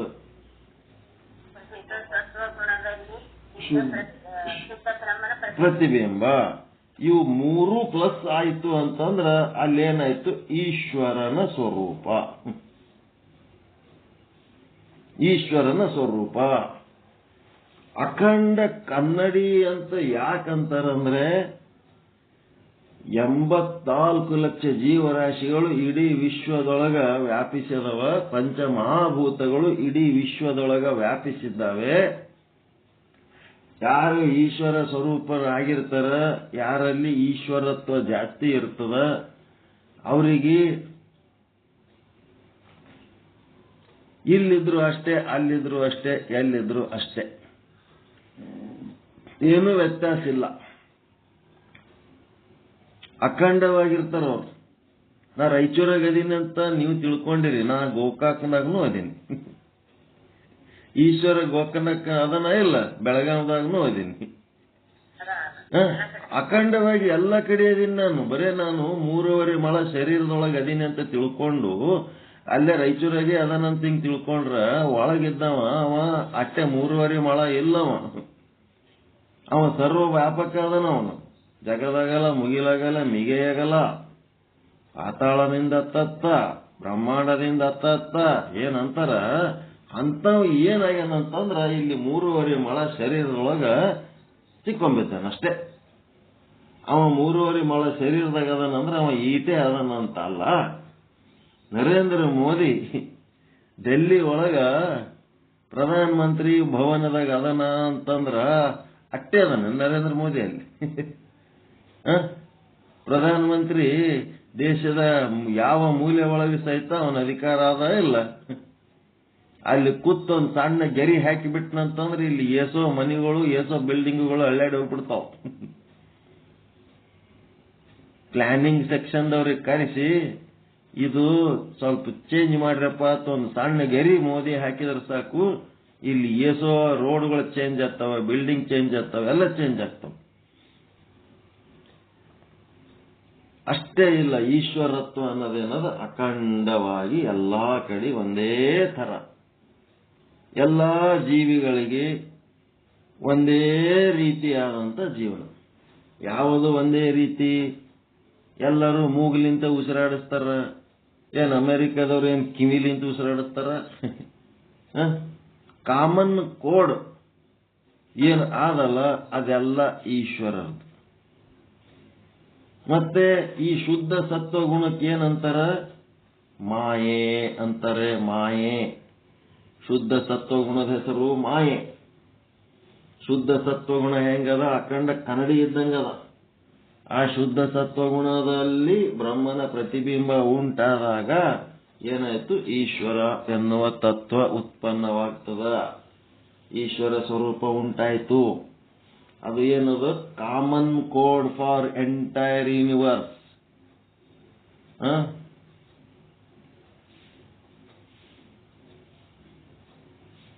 ಎಂಟೈರ್ ಯೂನಿವರ್ಸ್,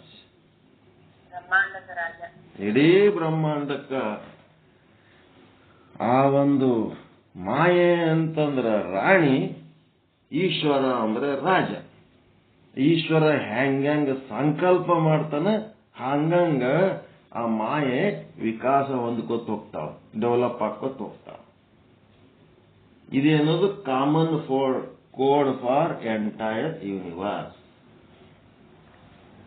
ಎಲ್ಲಾ ಕಡೆ ಒಂದೇ ರೀತಿಯಾದಂತ ಏನು ಪ್ರಕ್ರಿಯೆಗಳು ನಡೀತಾವ ಅವೆಲ್ಲ ಈಶ್ವರ ಮಾಯೆಯರ ಲೀಲೆ, ಈಶ್ವರ ಮಾಯೆಯರ ದರ್ಶನ. ನೀವೆಲ್ಲಾದ್ರೂ ಇದೇ ನೆಲ, ಇದೇ ಆಕಾಶ, ಇದೇ ಗುಡ್ಡ, ಇದೇ ಮತ್ತೊಂದು ಏನಾದ್ರೆ ನಮ್ಗೆ ಎಲ್ಲಿ ಗುಡ್ಡದ ಮೇಲೆ ಏರಿಸಿ ಕುಂದಿರ್ಸಿದ್ರು ನಮಗ ಅಷ್ಟೇ, ಒಯ್ದು ಪಾತಾಳದಾಗ ತಳ್ಳಿದ್ರು ನಮಗ ಅಷ್ಟೇ, ಎಲ್ಲಿದ್ರು ನಮಗ ಒಂದೇ. ಇದು ಈಶ್ವರತ್ವದ ಲಕ್ಷಣ. ಎಲ್ಲರೇ ಆ ಊರಿಗೆ ಹೋದ ಕೂಡಲೇನ ಅಲ್ಲಿ ನೋಡ್ಲಕ್ಕೆ ಏನದ, ಇಲ್ಲಿ ನೋಡ್ಲಕ್ಕೆ ಏನಿಲ್ಲ. ಮಣ್ಣದ, ಗಾಳಿ ಅದ, ನೀರದ, ಬೆಂಕಿ ಅದ, ಆಕಾಶ ಅದ, ಮತ್ತೇನು ನೋಡೋದಿರ್ತದ ಅಲ್ಲಿ. ಹಿಂಗ ನಾವು ಏನಾಯ್ತು ಅಂದ್ರೆ ಕಾಮನ್ ಕೋಡ್ ಮ್ಯಾಟರ್. ನೆಕ್ಸ್ಟ್ ಈ ಕಡೆ ಬರ್ತೀರಾ, ಮಲಿನ ಸತ್ವಗುಣ, ರಜೋಗುಣ ಅಂತೇನದಲ್ಲ ಜೀವ ಸ್ವರೂಪ. ಈ ರಜೋಗುಣಕ್ಕ ಮಲಿನ ಸತ್ವಗುಣಕ್ಕ ಏನಂತಾರಂದ್ರೆ ಅವಿದ್ಯೆ ಅಂತಾರೆ. ಇದಕ್ಕೆ ಈ ಅವಿದ್ಯೆ ಏನಾಗ್ಯದ ಅಂತಂದ್ರ ಅದು ಈಶ್ವರನ ಮಟ್ಟ, ಎತ್ತರದ ಮಟ್ಟ. ಅವ ದೊಡ್ಡವ, ಅವನ್ಕಿಂತ ಇವ ಕೆಳಗೆ ಸಣ್ಣವ. ಇದನ್ನು ಕನ್ನಡಿ ಅಷ್ಟೇ ದೊಡ್ಡದದ. ಇದು ಈ ಕನ್ನಡಿ ಏನು ಜೀವರುಗಳ ಕನ್ನಡಿ ಏನದಲ್ಲ, ಈಶ್ವರನ ಕನ್ನಡಿ ಅಖಂಡವಾಗಿದ್ದಂತ ಕನ್ನಡಿ ಏನದ ಅದು ದೊಡ್ಡ ಕನ್ನಡಿ. ಜೀವರುಗಳ ಕನ್ನಡಿನೂ ಅಷ್ಟೇ ದೊಡ್ಡದದ. ಆದ್ರೆ ಏನಾಗ್ಯದ, ಕನ್ನಡಿ ಕೆಳಗೆ ಬಿದ್ದು ಒಡೆದ್ ಬಿಟ್ಟದ. ಕನ್ನಡಿ ಒಡೆದು ಕನ್ನಡಿ ಕೆಳಗೆ ಬಿದ್ರೆ ಏನಾಗ್ತದ? ಚೂರ್ ಚೂರ್ ಆಗ್ತದ. ಎಷ್ಟು ಚೂರ್ ಆಗ್ಯದದು? 84 ಲಕ್ಷ 84 ಲಕ್ಷ ತುಂಡುಗಳಾಗಿದೆ ಅವಿದ್ಯೆ. ಕನ್ನಡಿಯ ತುಂಡುಗಳು. ಈಗ ಏನಾಯ್ತು? ಅವಿದ್ಯೆ ಹೆಂಗದಪ್ಪ? 84 ಲಕ್ಷ ತುಂಡುಗಳ ರೂಪದಲ್ಲಿ ಅದ. ಮಾಯೆ ಹೆಂಗದಪ್ಪ? ಅಖಂಡ ಕನ್ನಡಿ ಇದ್ದಂಗ ಅದ. ಸತ್ಯ ತಿಳಿಬೇಕಿದು. ಮಾಯೆ ಹೆಂಗದ? ಶುದ್ಧ ಸತ್ವಗುಣ ಹೆಂಗದ? ಅಖಂಡ ಕನ್ನಡಿ ಇದ್ದಂಗ ಅದ. ಇಲ್ಲಿ ಜೀವ ತಯಾರಾಗಬೇಕಾದ್ರ ಅವಿದ್ಯೆ ಹೆಂಗದ? ಅವಿದ್ಯೆ ಅಂತಂದ್ರೆ ಮಲಿನ ಸತ್ವಗುಣ, ರಜೋಗುಣ, ಅವಿದ್ಯೆ ಅಂದ್ರೆ ಎಲ್ಲ ಒಂದೇ. ಇದು ಹೆಂಗದ? 84 ಲಕ್ಷ ತುಂಡ ಆಗಿಬಿಟ್ಟದ. ಮತ್ತ ಅಲ್ಲಿನೂ ಅಖಂಡ ಬ್ರಹ್ಮ ಅದನ, ಇಲ್ಲಿನೂ ಅಖಂಡ ಬ್ರಹ್ಮನೇ ಅದನ. ಬ್ರಹ್ಮನಲ್ಲಿ ಏನು ವ್ಯತ್ಯಾಸ ಇಲ್ಲ. ಈಗೇನಾಯ್ತು, ಕನ್ನಡಿ ತುಂಡುಗಳು ಕೆಳಗೆ ಬಿದ್ದು ಬಿಟ್ಟವ. ನೀವು ಅದು ಚೂರು ಬಳಿಲಕ್ ಹೋದಾಗ, ಅದು ಚೂರು ಬಳಿತಿರಿಲ್ಲ, ಕನ್ನಡಿ ಚೂರು ಬಳಿಯೋ ಟೈಮ್ನಾಗ ಗೊತ್ತಾಗ್ತದಿಲ್ಲ, ಎಲ್ಲ ಕನ್ನಡಿ ಒಳಗೆ ನಿಮ್ಮ ಪ್ರತಿಬಿಂಬ ಬರ್ತಿರ್ತದಿಲ್ಲ. ಅವು ಏಸು ತುಂಡದವ ಅಷ್ಟು ಪ್ರತಿಬಿಂಬಗಳು ಉಂಟಾಗ್ತವೆ. ಅದಕ್ಕೆ 84 ಲಕ್ಷ ತುಂಡುಗಳೇನದವ, ಅದಕ್ಕೇನಂತಾರ? ಅವಿದ್ಯೆ. ಅವಿದ್ಯೆ ಅಂತಾರ. ಇಲ್ಲಿ ಏನದ? ಸೂತ್ರ ಬರ್ಕೋಬೇಕು. ಶುದ್ಧ ಬ್ರಹ್ಮ ಒಬ್ನೇ, ಶುದ್ಧ ಬ್ರಹ್ಮ ಒಬ್ನೇ ಪ್ಲಸ್ ಮಲೀನ ಸತ್ವ ಗುಣ. ಮಲೀನ ಸತ್ವಗುಣ ಹೆಂಗದಿದು? 84 ಲಕ್ಷ ತುಂಡಾಗಿದೆ ಅವಿದ್ಯೆ. ಅವಿದ್ಯೆ ಅಂದ್ರೂ ಒಂದೇ, ಮಲೀನ ಸತ್ವಗುಣ ಅಂದ್ರೂ ಒಂದೇ, ರಜೋಗುಣ ಅಂದ್ರೂ ಒಂದೇ, 84 ಲಕ್ಷ ತುಂಡ ಕನ್ನಡಿ ಅಂದ್ರೂ ಒಂದೇ. ಏನೈತಿ ಈಗ? 2 ಸೂತ್ರ ಸಿಕ್ಕುವ. ಒಂದು ಶುದ್ಧ ಬ್ರಹ್ಮ ಪ್ಲಸ್ ಮಲೀನ ಸತ್ವಗುಣ ಅಂದ್ರೆ ಅವಿದ್ಯೆ. 84 ಲಕ್ಷ ತುಂಡುಗಳು ಅಂದ್ರೆ 84 ಲಕ್ಷ ಜೀವರಾಶಿಗಳದಾವಲ್ಲ. ಕತ್ತಿ, ಕುದುರೆ, ನಾಯಿ, ಹಂದಿ, ಅಮೀಬ, ಬ್ಯಾಕ್ಟೀರಿಯಾ, ಮನುಷ್ಯ, ಆನಿ, ಒಂಟಿ ಏನೇನದಾವ ಎಲ್ಲ, ಗಿಡ ಮರ ಎಲ್ಲ ಬರ್ತಾವ ಅದ್ರೊಳಗೆ. 84 ಲಕ್ಷ ಜೀವರಾಶಿಗಳು. ಅವು 84 ಲಕ್ಷ ತುಂಡ ಪ್ಲಸ್ ಶುದ್ಧ ಬ್ರಹ್ಮ.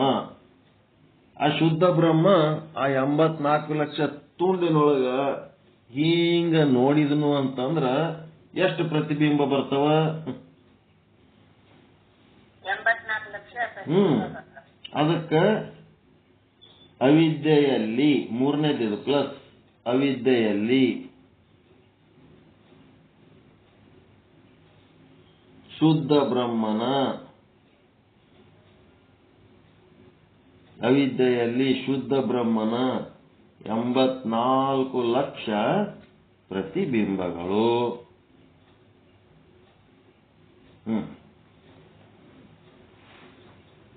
ತಿಳಿತ್ರಾ?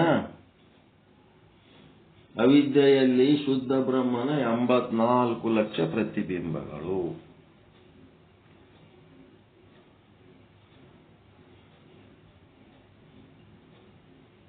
ಅದು ಕಂಟೆಂಟ್ಸ್ ಇದ್ರಾಗ.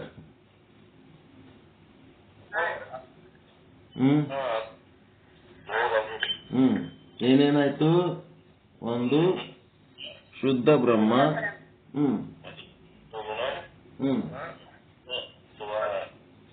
ಶುದ್ಧ ಬ್ರಹ್ಮ ಪ್ಲಸ್ ಮಲೀನ ಸತ್ವಗುಣ ಅಂದ್ರೆ ಅವಿದ್ಯೆ 84 ಲಕ್ಷ ತುಂಡುಗಳು. ಅವಿದ್ಯೆಯ 84 ಲಕ್ಷ ತುಂಡುಗಳು ಪ್ಲಸ್ 84 ಲಕ್ಷ ಪ್ರತಿಬಿಂಬಗಳು. ಇದಕ್ಕೇನಂತಾರಂದ್ರ ಜೀವನ ಸ್ವರೂಪ. ಹೆಂಗದಪ್ಪ ಅಂದ್ರೆ ಜೀವನ ಸ್ವರೂಪ ಹಿಂಗದ. ಈಶ್ವರನ ಸ್ವರೂಪ ಗೊತ್ತಾಯ್ತು, ಜೀವನ ಸ್ವರೂಪ ಗೊತ್ತಾಯ್ತು.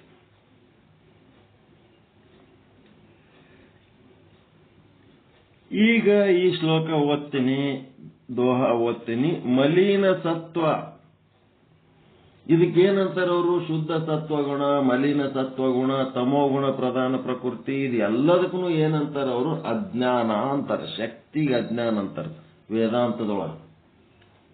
ಶಕ್ತಿಗೆ ಅಜ್ಞಾನ ಅಂತಾರ. ಮಲೀನ ಸತ್ವಗುಣ ಅಜ್ಞಾನಮೇ. ಮಲೀನ ಸತ್ವಗುಣ ಅಂದ್ರೆ ರಜೋಗುಣ, ಅಜ್ಞಾನ ಅಂತಂದ್ರೆ ಅವಿದ್ಯೆ. ಅಜ್ಞಾನದಲ್ಲಿ ಅಂದ್ರೆ ಅವಿದ್ಯೆಯಲ್ಲಿ ಮಲೀನ ಸತ್ವಗುಣ. ಮತ್ತೇನಾಯ್ತು? ಮಲೀನ ಸತ್ವ ಅಜ್ಞಾನ ಎರಡದು ಅಲ್ಲ. ಜೋ ಚೇತನ ಆಭಾಸ್. ಆಭಾಸ್ ಅಂದ್ರೆ ಪ್ರತಿಬಿಂಬ. ಜೋ ಚೇತನ ಆಭಾಸ್ ಅಂತಂದ್ರೆ ಚೇತನ ಅಂದ್ರೆ ಶುದ್ಧ ಬ್ರಹ್ಮ. ಯಾವ ಶುದ್ಧ ಬ್ರಹ್ಮನ ಪ್ರತಿಬಿಂಬ ಆ ಮಲಿನ ಸತ್ವಗುಣ ಎಂಬ ಅಜ್ಞಾನದಲ್ಲಿ ಬರ್ತದಲ್ಲ, ಅವಾಗ ಏನಾಯ್ತು? ಅಧಿಷ್ಠಾನ ಯುತ ಜೀವಸೋ ಆಭಾಸ ಏನಾಯ್ತು? ಅಧಿಷ್ಠಾನಯುತ ಜೀವಸೋ ಕರತ ಕರ್ಮ ಫಲ ಆಸ್. ಈ ಒಂದೊಂದು ಸಾಲಿಂದು ವಿಶ್ಲೇಷಣೆ ಹೆಂಗಿರ್ತದಂದ್ರ, ಮಲಿನ ಸತ್ವ ಅಜ್ಞಾನಮೇ ಅಂತಂದ್ರ ಮಲಿನ ಸತ್ವಗುಣದಿಂದ ಯುಕ್ತವಾದ ಅಜ್ಞಾನದಲ್ಲಿ ಹೆಂಗ್ ಬರ್ಕೋತೀರಿ? ಮಲಿನ ಸತ್ವ ಅಜ್ಞಾನಮೇ ಒಂದನೇ ಲೈನ್, ಅದು 4 ಲೈನ್ ಅದು ದೋಹ. ಅದು 2 ಲೈನ್ ಇರ್ತದ. ನಾವು ಅಷ್ಟು ಉದ್ದ ಪ್ರಿಂಟ್ ಮಾಡಿದ್ರೆ ಒಂದು ಲೈನ್ ಅದು ದೋಹ ಅಂದ್ರೆ 2 ಸಾಲು. ಕೈಲೇ ಬರದ್ರೆ ಅದು 4 ಸಾಲು ಆಗ್ತದ. ಅದು ಯಾಕಂದ್ರೆ ಅಷ್ಟು ಸಣ್ಣ ಬರಿಲಿಕ್ಕೆ ಬರಂಗಿಲ್ಲ ನಮಗ. 2 ಸಾಲಿಗೆ ದೋಹ ಅಂತಾರ, 4 ಸಾಲಿಗೆ ಚೌಪಾಯಿ ಅಂತಾರ. ಮಲಿನ ಸತ್ವ ಅಜ್ಞಾನ ಮೇ ಜೋ ಚೇತನ ಆಭಾಸ್ ಅಂದ್ರೆ ಮಲಿನ ಸತ್ವ ಗುಣದಿಂದ ಯುಕ್ತವಾದ ಅಜ್ಞಾನದಲ್ಲಿ, ಮಲಿನ ಸತ್ವಗುಣ ಯುಕ್ತವಾದ ಅಜ್ಞಾನದಲ್ಲಿ. ಮಲಿನ ಸತ್ವಗುಣ ಅಂದ್ರೆ ರಜೋಗುಣ, ಅಜ್ಞಾನ ಅಂತಂದ್ರೆ ಅವಿದ್ಯೆ.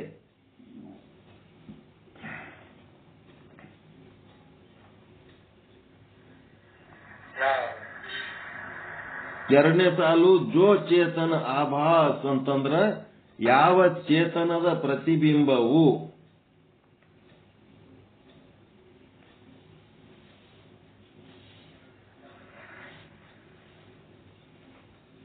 ಜೋ ಚೇತನ ಆಭಾಸ್ ಅಂದ್ರ ಯಾವ ಚೇತನದ ಪ್ರತಿಬಿಂಬವು. ಮೂರನೇದ್ದು ಅಧಿಷ್ಠಾನಯುತ ಜೀವಸೋ ಅಂತಂದ್ರೆ ಅಧಿಷ್ಠಾನವಾದ ಚೇತನ ಸಮೇತವಾಗಿ ಜೀವವಾಗಿದೆ. ಅಧಿಷ್ಠಾನವಾದ ಚೇತನ ಸಮೇತವಾಗಿ ಜೀವವಾಗಿದೆ.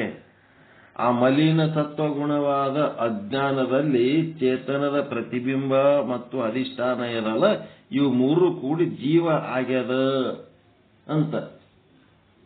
ಅದರ ಅರ್ಥ ಈಟೆ. ಮಲಿನ ಸತ್ವ ಅಜ್ಞಾನಮೇ ಜೋ ಚೇತನ ಆಭಾಸ್. ಅಧಿಷ್ಠಾನ ಅಂತಂದ್ರೆ ಶುದ್ಧ ಬ್ರಹ್ಮ.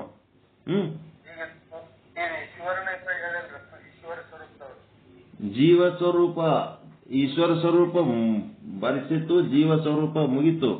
ಇಲ್ಲೇನಾಯ್ತಂದ್ರೆ ಜೀವ ಸ್ವರೂಪದು ವಿಶ್ಲೇಷಣೆ ಹೇಳಕತ್ತಾರ. ಮಲಿನ ಸತ್ವ ಅಜ್ಞಾನಮೇ ಜೋ ಚೇತನ ಆಭಾಸ್ ಅಧಿಷ್ಠಾನಯುತ ಜೀವಸೋ. 3 ಸಾಲಿನೊಳಗ 3 ವಿಚಾರಗಳು ಹೇಳ್ಯಾರ. ಮಲಿನ ಸತ್ವಗುಣ ಅಜ್ಞಾನಮೇ ಅಂತಂದ್ರ ಇದು ಅವಿದ್ಯೆ. ಮತ್ತೇನಾಯ್ತು? ಜೋ ಚೇತನ ಆಭಾಸ ಅಂದ್ರೆ ಪ್ರತಿಬಿಂಬ. ಮೂರನೇದ್ದೇನು? ಅಧಿಷ್ಠಾನಯುತ ಜೀವಸೋ ಅಂತಂದ್ರೆ ಬಿಂಬ.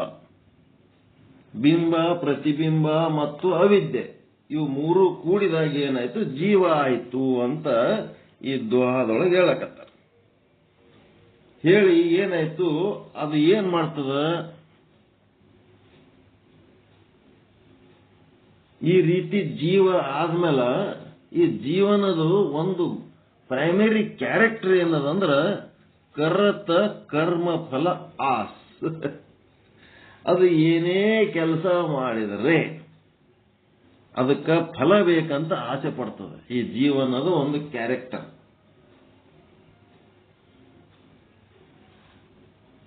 ಈಶ್ವರನಿಗೆ ಜೀವನಿಗೆ ಇರೋ ವ್ಯತ್ಯಾಸ ಏನದಂತಂದ್ರೆ ಈಶ್ವರ ಕರ್ಮ ಫಲದ ಆಸೆ ಮಾಡುವುದಿಲ್ಲ. ಈಶ್ವರ ಕರ್ಮ ಫಲದ ಆಸೆ ಮಾಡುವುದಿಲ್ಲ. ಇವ ಜೀವ ಏನ್ ಮಾಡ್ತಾನ? ಜೀವನು ಕರ್ಮ ಫಲದ ಆಸೆ ಮಾಡುತ್ತಾನೆ. ನೋಡಿ,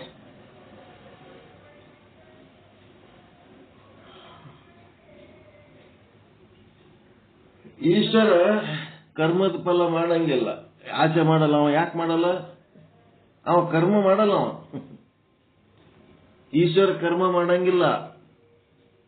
ಈಶ್ವರ ಏನ್ ಮಾಡ್ತಾನ? ಜೀವರುಗಳಿಗೆ ಕರ್ಮ ಮಾಡುವುದಕ್ಕ ಪ್ರೇರಣೆ ಕೊಡ್ತಾನ. ಹೌದಲ್ರಿ? ಈಶ್ವರ ಅವನು ಏನ್ ಮಾಡ್ತಾನ? ಈಶ್ವರ ಕರ್ಮ ಫಲದ ಆಸೆ ಮಾಡುವುದಿಲ್ಲ. ಕಾರಣ ಈಶ್ವರ ಕರ್ಮ ಮಾಡುವುದಿಲ್ಲ. ಏನ್ ಮಾಡ್ತಾನ? ಜೀವರುಗಳಿಗೆ ಕರ್ಮ ಮಾಡಲು ಪ್ರೇರಣೆ ಕೊಡ್ತಾನ. ಪ್ರೇರಕ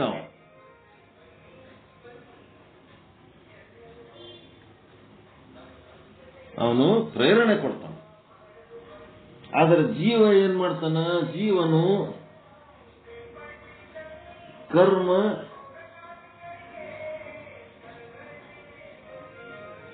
ಕರ್ಮ ಫಲದ ಆಸೆ ಮಾಡುತ್ತಾನೆ. ಕಾರಣ ಜೀವನು ಅವನು ಯಾಕೆ ಆಸೆ ಪಡ್ತಾನ? ಕರ್ಮ ಮಾಡ್ತಾನವ. ಇವ ಕರ್ಮ ಮಾಡ್ತಾನ. ಕರ್ಮ ಮಾಡಿದ್ದಕ್ಕ ಇವ ಕರ್ಮ ಫಲದ ಆಸೆ ಮಾಡ್ತಾನೆ. ಅದಕ್ಕ ಜೀವ ಅಂತಂದ್ರೆ ಮಲಿನ ಸತ್ವಗುಣ ಪ್ಲಸ್ ಚೇತನದ ಪ್ರತಿಬಿಂಬ ಪ್ಲಸ್ ಚೇತನ. ಈ ರೀತಿ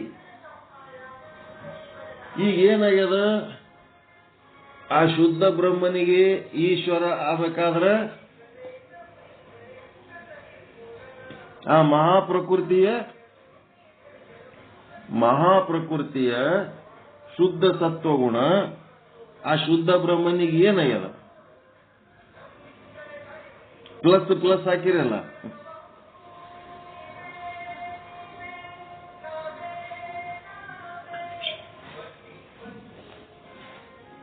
ಶುದ್ಧ ಬ್ರಹ್ಮನಿಗೆ ಆ ಮೂಲ ಪ್ರಕೃತಿಯ ಶುದ್ಧ ಸತ್ವಗುಣ ಶುದ್ಧ ಬ್ರಹ್ಮನಿಗೆ ಏನ್ ಆಗ್ಯದ? ಮಲಿನ ಸತ್ವಗುಣ ಆ ಶುದ್ಧ ಬ್ರಹ್ಮನಿಗೆ ಏನಾಗ್ಯದ? ಜೀವ ಸ್ವರೂಪ ಆಗ್ಬೇಕಾದ್ರೆ ವಿಚಾರ ಮಾಡಿ ಹೇಳ್ರಿ. ಪ್ಲಸ್ ಪ್ಲಸ್ ಹಾಕಿರಿ. ಒಂದು ನಿಮಿಷ ಬಂದು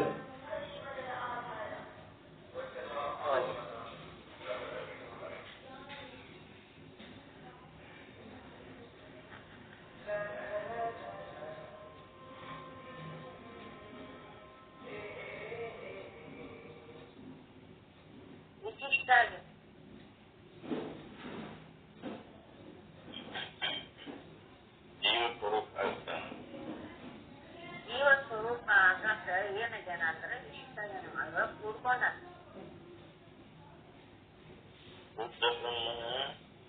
ಶುದ್ಧ ಬ್ರಹ್ಮ ಜೀವ ಆಗಕ್ಕ ಏನಾಗ್ಯಾನವ? ಶುದ್ಧ ಬ್ರಹ್ಮದೊಳಗೆ ಉಚಿತ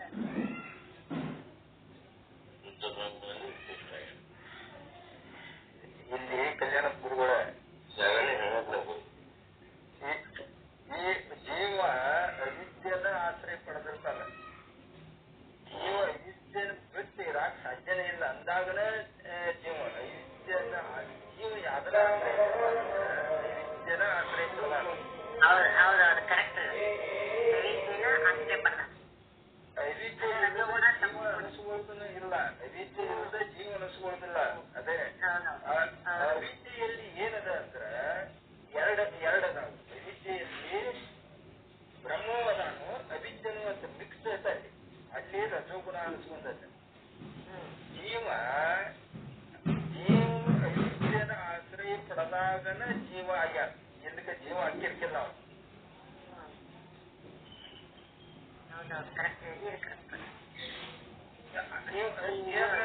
ಅವಿದ್ಯೆ ಹೋತಂದ್ರೆ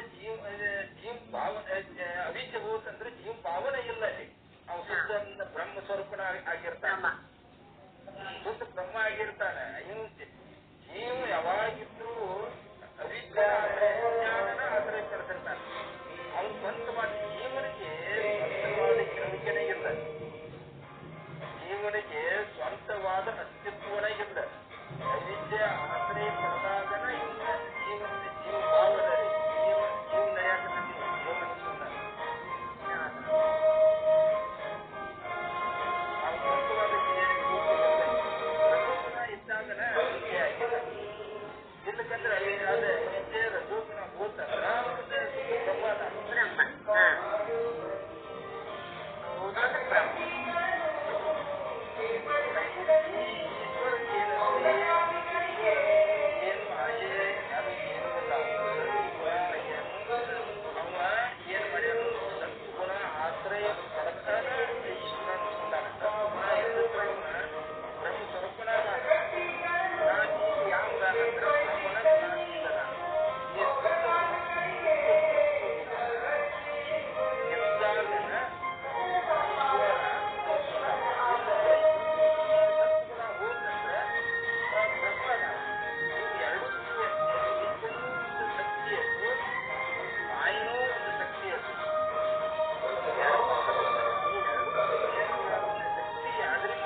ಇವರೆಲ್ಲರೂ ಪ್ರಕೃತಿಯಲ್ಲಿ ಒಳಪಟ್ಟವರನ್ನ ಈಶ್ವರನು ಪ್ರಕೃತಿಗೆ ಒಳಪಟ್ಟಾನು, ಜೀವನು ಪ್ರಕೃತಿಗೆ ಒಳಪಟ್ಟಾನ.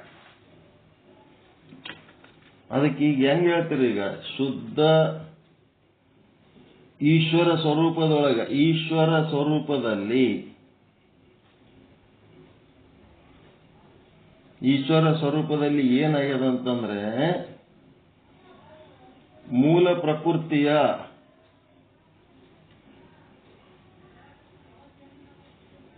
ಪ್ರಕೃತಿಯ ಶುದ್ಧ ಸತ್ವ ಗುಣವು ಏನಾಗ್ಯದ? ಶುದ್ಧ ಬ್ರಹ್ಮನಿಗೆ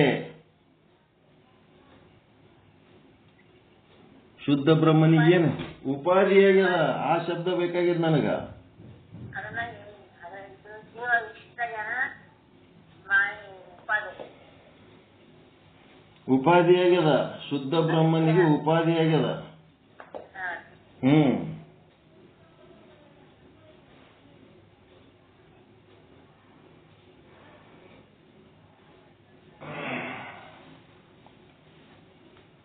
ಶುದ್ಧ ಬ್ರಹ್ಮನಿಗೆ ಉಪಾಧಿ ಆಗದಂದ್ರೆ ಏನು? ಅವ ನಿರ್ಲಿಪ್ತದನ. ಶುದ್ಧ ಬ್ರಹ್ಮ ನಿರ್ಲಿಪ್ತದನ. ಆ ಒಂದು ಪ್ಲಸ್ ಹಾಕಿವಿ ಅಂತಂದ್ರ ಹಾಲು ಪ್ಲಸ್ ನೀರು ಹಾಕಿದಂಗೆ ಹಾಕಿವಿ ನಾವು.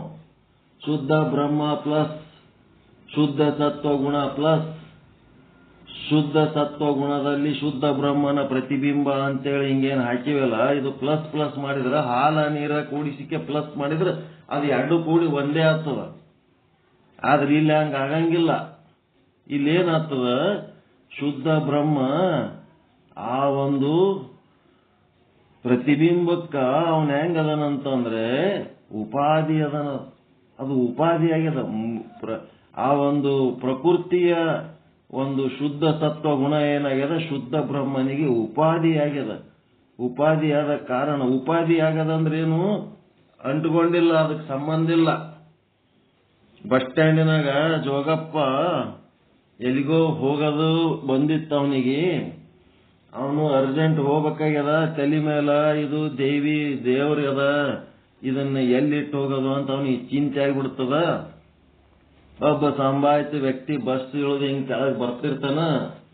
ಬರೋ ಟೈಮ್ನೊಳಗ ಅವನಿಗೆ ಇವ ರಿಕ್ವೆಸ್ಟ್ ಮಾಡ್ಕೊತಾನ, ಹ್ಯಾಂಗಪ್ಪ ಒಂದು 10 ನಿಮಿಷ ಇಲ್ಲಿ ಕುಂದ್ರು, ಇಲ್ಲಿ ಆಫೀಸ್ನಾಗ ಹೋಗಿ ಒಂದು ಸೈ ಮಾಡಿ ಬರೋದದ, ಆಧಾರ್ ಕಾರ್ಡ್ ಅಪ್ಡೇಟ್ ಮಾಡಿ ಬರೋದದ, ನನಗ ಅರ್ಜೆಂಟ್ ಅದ, ಇಲ್ಲೇ ಒಂದು 10 ನಿಮಿಷನಾಗ ಬರ್ತೀನಿ ಅಂತ ಒಂದು ಸಣ್ಣದ ಜಮಖಾನಿ ತುಕಡಿ ತಗೊಂಡು ಅಲ್ಲಿ ಒಂದು ಬಸ್ ಸ್ಟ್ಯಾಂಡ್ನಾಗ ಒಂದು ಕಂಪೌಂಡಿಗೆ ಹಾಸಿ ಅದ್ರ ಮೇಲೆ ಕುಂದರ್ದ ಆ ವ್ಯಕ್ತಿಗೆ ಅದ್ರ ಮುಂದೆ ಅವನ ಮುಂದೆ ಅದು ಇಟ್ಟ ದೇವಿ ಮೂರ್ತಿ ಕೊಡ ಅದೇನಿರ್ತದಲ್ಲ ಜೋಗಪ್ಪಂದು, ಅದು ಇಟ್ಬಿಟ್ಟ. ಆ ಊರಾಗ ಅಡ್ಡಾಡೋರು ಆ ಕೊಡದ ಜೊತೆಗೆ ಇರೋ ಜೋಗಪ್ಪನೇ ಬ್ಯಾರೆಯನ್ನ, ಇವ ಯಾವನೋ ಹೊಸ್ತಾಗಿ ಬಂದಾನ. ಅದಕ್ಕೆ ಹೋಗೋರು ಬರೋವ್ರಿಗೆ ಏನಾಯ್ತು? ಆ ದೇವರ ಮೂರ್ತಿ ಅವನಿಗೆ ಸಂಬಂಧ ಇಲ್ಲ. ಆದ್ರೂ ಜನ ಏನ್ ಕೇಳಕತ್ರ ಅವನಿಗೆ? ಯಾವೂರು ಜೋಗಪ್ಪ ಅಂತ ಕೇಳಕತ್ರ. ಯಾವೂರು ಜೋಗಪ್ಪ ಅಂತಂದ್ರೆ ನಾ ಜೋಗಪ್ಪ ಅಲ್ಲರಿ, ಅವ ನಮಗ್ ಕುಂದಿರ್ಸಿ ಹೋಗ್ಯಾನ ಇಲ್ಲಿ, ನಾನು ಈ ಜೋಗಪ್ಪಗೆ ಸಂಬಂಧ ಇಲ್ಲ. ಜೋಗಪ್ಪಗೆ ಸಂಬಂಧ ಇದ್ದವ ಬ್ಯಾರೆ, ಅವ ಏನೋ ಕೆಲಸ ಅದ ಹೋಗ್ಯಾನ, ನನಗೆ ಕುಂದಿರ್ಸ್ಯಾನ, ಕುಂತೀನಿ ನಾನಿಲ್ಲಿ. ಇದಕ್ಕೇನಂತಾರ? ಶುದ್ಧ ಬ್ರಹ್ಮ ಅವನು ಈ ಒಂದು ಆ ಪ್ರತಿಬಿಂಬಕ್ಕಾಗ್ಲಿ ಆ ಒಂದು ಈಶ್ವರನಿಗಾಗ್ಲಿ ಅವ ಸಂಬಂಧ ಇಲ್ಲ. ಅವನು ಉಪಾಧಿ ಅದ. ನಾವು ಉಪಾಧಿ ಅದಕ್ಕೆ ಯಾವ ಭಾಷೆ ಬಳಸ್ಬೇಕಂತಂದ್ರೆ ಮೂಲ ಪ್ರಕೃತಿಯ ಶುದ್ಧ ಸತ್ವ ಗುಣವು ಏನಾಗ್ಯದ? ಬ್ರಹ್ಮನಿಗೆ ಉಪಾಧಿಯಾಗಿದೆ. ಅಂದ್ರೆ ಶುದ್ಧ ಬ್ರಹ್ಮನಿಗೆ ಉಪಾಧಿ ಅದ ಅಂದಂಗ ಈಶ್ವರನಿಗೆ ಉಪಾಧಿ. ಶುದ್ಧ ಬ್ರಹ್ಮನಿಗೆ ಉಪಾಧಿ ಅದ ಮತ್ತು ಉಪಾಧಿ ಆಗ್ಯದ. ಈಶ್ವರ ಉಪಾಧಿ ಇರ್ತದ್ರಿ. ಈಶ್ವರದ ಉಪಾಧಿ ಇಲ್ಲಂದ್ರೆ ಬ್ರಹ್ಮ. ಈಶ್ವರ ಅನ್ನೋ ಉಪಾಧಿ ಅದು ಹೋಯ್ತು ಅಂತಂದ್ರ ಆಯ್ತು ಅಷ್ಟೇ. ಅಲ್ಲ ಗುರುಗಳ, ಈಗ ಶುದ್ಧ ಬ್ರಹ್ಮನಿಗೆ ಇದು ಉಪಾಧಿ ಆಗ್ಯದ ಅಂದ್ಕೊಳ್ಳೆ, ಶುದ್ಧ ಬ್ರಹ್ಮನಿಗೆ ಒಂದು ಉಪಾಧಿ ಅದ ಅಂದಂಗ ಆಯ್ತಲ್ರಿ. ಮತ್ತ ಅದಲ್ರಿ, ಮತ್ತ ಇದ್ದದ್ದಕ್ಕೆ ಮತ್ತ ಅದು ಈಶ್ವರ ಆಗ್ಯಾನ.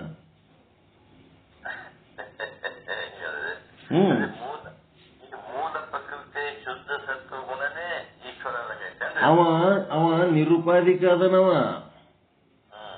ಅವ ನಿರುಪಾಧಿಕ ಇದ್ದವನಿಗೆ ಅವ ಇದಕ್ಕೆ ಸಂಬಂಧ ಇಲ್ಲವ. ಆದರೂ ಸಹಿತ ಸಂಬಂಧ ಇರ್ಲಾರ್ದವನಿಗೆ ಇದು ಸಂಬಂಧ ಹತ್ತದ, ಲೀಲೆ ಮಾಡುವುದರ ಸಲುವಾಗಿ ಉಪಾಧಿಕಾಗ್ಯನವ. ಆ ಬಸ್ ಸ್ಟ್ಯಾಂಡಿನಾಗ ಬಸ್ ಇಳಿದು ಬರವ, ಅವನಿಗೆ ಜೋಗಪ್ಪ ಇಟ್ಕೊಂಡು ಕೂತಾನಂದ್ರೆ ನೀ ಜೋಗಪ್ಪನೇ ಹೌದಲ್ರಿ ಅಂದಂಗ ಆಲಕತ್ತದ ಈಗ ನೀವು ಹೇಳೋದು.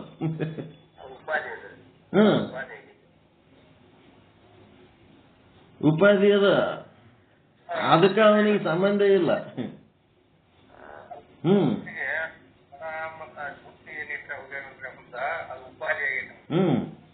ಆ ದೇವರಿಗೆ ಆ ಜೋಗಪ್ಪಗ ವಿಶಿಷ್ಟ. ಆದ್ರೆ ಅವ ಬಸ್ ಸ್ಟ್ಯಾಂಡ್ನಾಗ ಒಂದು 10 ನಿಮಿಷ ಕೂತ ಅವನಿಗೆ ಉಪಾಧಿ, ಇವನಿಗೆ ವಿಶೇಷಣ ಜೋಗಪ್ಪಗ. ಇವ ಟೆಂಪ್ರವರಿ ಕೂತವನಿಗೆ ಅದು ಉಪಾಧಿ. ಯಾರದೇ ಅಂಗಡಿಯಾಗ ಕೆಲ್ಸ ಇದ್ದಾಗ ಒಂದ್ ಅರ್ಧ ತಾಸು ಕುಂದ್ರಪ್ಪ ಬರ್ತೀನಿ ಅಂತ ಹೇಳಕ್ಕೆ ಕುಂದಿರ್ಸಿ ಹೋಗಿರ್ತಾರ. ಗಿರಾಕಿಗಳು ಬರ್ತಾವ, ಅದೇನ್ ಇದೇನಂತ ಕೇಳ್ತಿರ್ತಾವ. ಬರ್ತಾರ ತಡೀರಿ, ಎಲ್ಲೋ ಹೋಗ್ಯಾನ, ಒಂದ್ 10 ನಿಮಿಷ ವೇಟ್ ಮಾಡ್ರಿ ಅಂತ ಹೇಳ್ಕೊತ ಕೂತಿರ್ತಾನಲ್ಲ, ಅವನಿಗೇನು ಅವನು ಮಾಲಕನ ಗಲ್ಲದ ಮೇಲೆ ಕೂತಾನ. ಆದ್ರ ಅವ ಉಪಾಧಿ ಆಗ್ಯದ ಅವನಿಗೆ ಅಂಗಡಿ. ಅವ ಅಂಗಡಿಗೆ ಸಂಬಂಧ ಇಲ್ಲ. ಇನ್ನೊಬ್ಬ ಏನು ಎಲ್ಲಿ ಹೋಗ್ಯಾನಲ್ಲ ಅವನಿಗೆ ಅದು ಅಂಗಡಿ ವಿಶೇಷಣ ಆಗ್ಯದ. ಅವನಿಗೆ ಹಿಂಗೇನಾಯ್ತು, ಅವನಿಗೆ ಉಪಾಧಿ ಆಗ್ಯದ.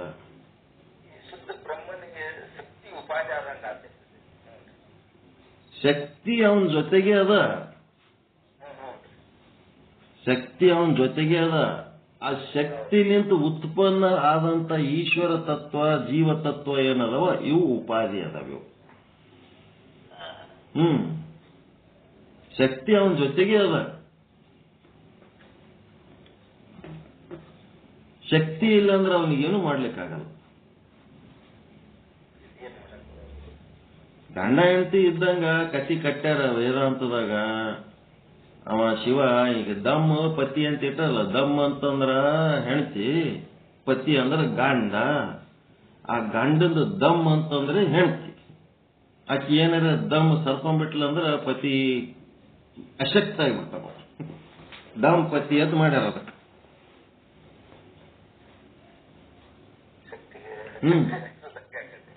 ಗಂಡಂದು ದಮ್ ಅಂತಂದ್ರ ಶಕ್ತಿ ಅಂದ್ರೆ ಆಕಿ ತರದಳು ಅಂತಂದ್ರೆ ದಮ್ಮು ಅಶಕ್ತ ಆಗಿಬಿಡ್ತಾವ. ಹಂಗ ಇಲ್ಲೇನಾಯ್ತು, ಉಪಾಧಿ ಆಗ್ಯದ. ಮತ್ತ ಈ ಕಡೆ ಜೀವ ಸ್ವರೂಪದಲ್ಲಿ ಕೂಡ ಅವ ಶುದ್ಧ ಬ್ರಹ್ಮ, ಜೀವನಿಗೂ ಸಂಬಂಧ ಇಲ್ಲ. ಅವ ಈಶ್ವರಿಗೆ ಸಂಬಂಧ ಇಲ್ಲ ಅಂತಂದ್ಮೇಲೆ ಶುದ್ಧ ಬ್ರಹ್ಮ ಜೀವನಿಗೆ ಸಂಬಂಧ ಇರ್ತಾನೆ. ಈಶ್ವರ ಸ್ವರೂಪದಲ್ಲಿ ಮೂಲ ಪ್ರಕೃತಿಯ ಶುದ್ಧ ಸತ್ವಗುಣವು ಶುದ್ಧ ಬ್ರಹ್ಮನಿಗೆ ಉಪಾಧಿಯಾಗಿದೆ. ಅದೇ ರೀತಿ ಜೀವ ಸ್ವರೂಪದಲ್ಲಿಯೂ ಕೂಡ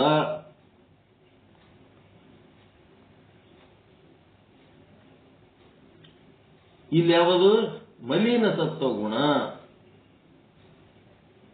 ಮಲಿನ ಸತ್ವಗುಣವು ಏನಾಗ್ಯದ, ಶುದ್ಧ ಬ್ರಹ್ಮನಿಗೆ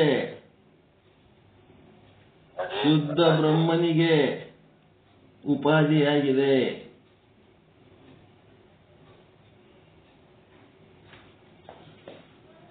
ಶುದ್ಧ ಬ್ರಹ್ಮನಿಗೆ ಉಪಾಧಿಯಾಗಿದೆ. ಎರಡಕ್ಕೂ ಅವ ನಿರ್ಲಿಪ್ತದನ. ಶುದ್ಧ ಬ್ರಹ್ಮ ಜೀವನಿಗೂ ನಿರ್ಲಿಪ್ತದನ. ಶುದ್ಧ ಬ್ರಹ್ಮ ಈಶ್ವರಿಗೂ ನಿರ್ಲಿಪ್ತದ. ನಾವು ಎರಡು ನಾವು ಉಪಾಧಿ ಮಾಡ್ಕೊಳ್ಳೋಣ ಅಷ್ಟೇ, ಅದ್ರೊಳಗೆ ಅವ ಬೆರ್ತಿಲ್ಲ.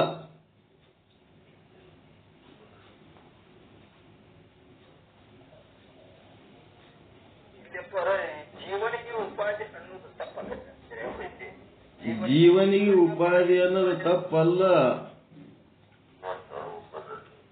ತಪ್ಪಬೇಕಾಗ್ತದ.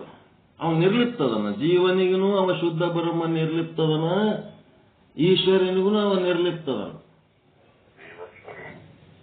ಇಲ್ಲಿ ಜೀವನಿಗೆ ಮಾಯೆ ಉಪಾಧಿ ಅನ್ನೋದು ಅನುಭವದಲ್ಲ. ಜೀವನಿಗೆ ಇದು ಅವಿದ್ಯೆ ಉಪಾಧಿ ಅನುಭವದಲ್ಲ. ನಾವು ಇಲ್ಲಿ ಈಶ್ವರನಿಗೆ ಉಂಟಾದ ಉಪಾಧಿ ಬಗ್ಗೆ ಮಾತಾಡ್ಲಕತ್ತೀವಿ, ಜೀವನಿಗೆ ಉಂಟಾದ ಉಪಾಧಿ ಬಗ್ಗೆ ಮಾತಾಡ್ಲಕತ್ತಿಲ್ಲ ನಾವು. ಇಲ್ಲಿ ಮಾಯನು ಒಂದಾದ್ರೆ ಉಪಾಧಿ ಅನುಭವ ಈಶ್ವರನಿಗೆ ಏನ್ರಿ? ಈಶ್ವರನಿಗೆಪ್ಪ ಇಲ್ಲಿ ಶುದ್ಧ ಬ್ರಹ್ಮನ ಉಪಾಧಿ ಬಗ್ಗೆ ಮಾತಾಡ್ಲಕತ್ತೀವಿ ನಾವು. ಈಶ್ವರನ ಉಪಾಧಿ ಬಗ್ಗೆ ಮಾತಾಡ್ಲಕತ್ತಿಲ್ಲ, ಜೀವನ ಉಪಾಧಿ ಬಗ್ಗೆ ಮಾತಾಡ್ಲಕತ್ತಿಲ್ಲ ನಾವು. ಶುದ್ಧ ಬ್ರಹ್ಮನ ಉಪಾಧಿ ಬಗ್ಗೆ ಮಾತಾಡ್ಲಕತ್ತೀವಿ ನಾವು. ಜೀವ ಸ್ವರೂಪದಲ್ಲಿಯೂ ಕೂಡ ಮಲಿನ ಸತ್ವಗುಣ ಶುದ್ಧ ಬ್ರಹ್ಮನಿಗೆ ಉಪಾಧಿ ಆಗ್ತಲ್ಲ. ಹೌದು. ಶುದ್ಧ ಬ್ರಹ್ಮನಿಗೆ ಎರಡು ಉಪಾಧಿನೇ ಅವು. ಬ್ರಹ್ಮಾಂಡ ಪಿಂಡಾಂಡಗಳು, ಜೀವ ಈಶ್ವರರು ಅವನಿಗೆ ಉಪಾಧಿಗಳೇ ಅವು. ಇಲ್ಲಿ ಮಧ್ಯದ ಇದ್ದು ಬ್ರಹ್ಮಾಂಡ ಬಂತು, ಕೆಳಗಿದ್ದು ಪಿಂಡಾಂಡ ಬಂತು. ಪಿಂಡಾಂಡ ಬಂತು. ಅದ್ರೊಳಗೆ ಅವ ಕಲ್ತ ಇಲ್ಲ, ಅವು ಉಪಾಧಿಗಳು ಮಾಡಿ ಇಟ್ಕೊಂಡನ ಅಷ್ಟೇ. ಶುದ್ಧ ಬ್ರಹ್ಮನ ಉಪಾಧಿಗಳಿವು. ಬ್ರಹ್ಮಾಂಡ ಪಿಂಡಾಂಡ ಜೀವ ಈಶ್ವರರು ಇವು ಶುದ್ಧ ಬ್ರಹ್ಮನ ಉಪಾಧಿಗಳು. ಅದರೊಳಗೆ ಬೆರೆಯದೆ ಅವುಗಳಲ್ಲಿ ತನ್ನ ಪ್ರಭಾವವನ್ನ ಬೀರ್ಲಕತ್ತನ.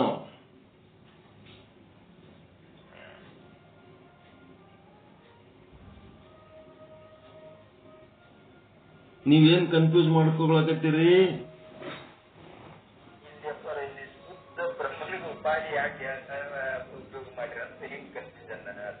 ಶುದ್ಧ ಬ್ರಹ್ಮನಿಗೆ ಉಪಾಧಿ, ಶುದ್ಧ ಬ್ರಹ್ಮನಿಗೆ ಸಂಬಂಧ ಇಲ್ಲ.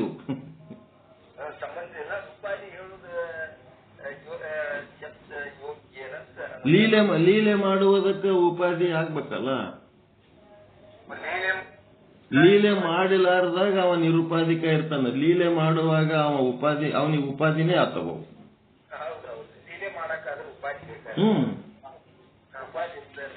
ನಡೆಯಂಗಿಲ್ಲ.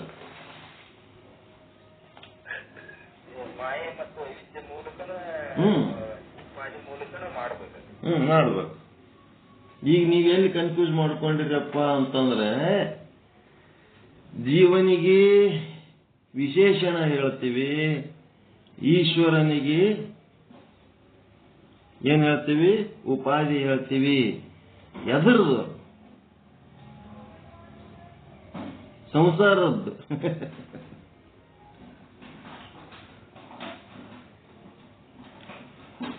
ಜೀವನಿಗೆ ಈ ಸಂಸಾರ ಏನಾಗ್ಯದ? ವಿಶೇಷಣ ಆಗ್ಯದ. ಜೀವನಿಗೆ ವಿಶೇಷಣ ಆಗ್ಯದ. ಏನಾಗ್ಯನ?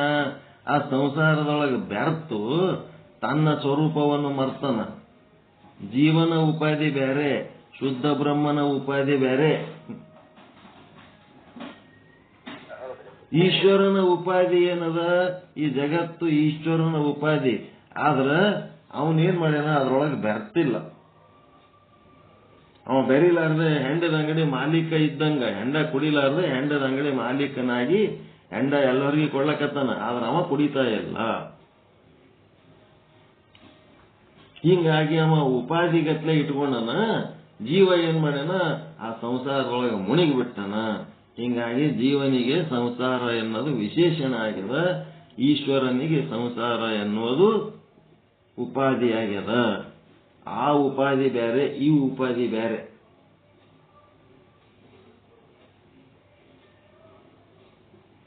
ಸತ್ಯ ತಿಳಿತೀರ ಇದು?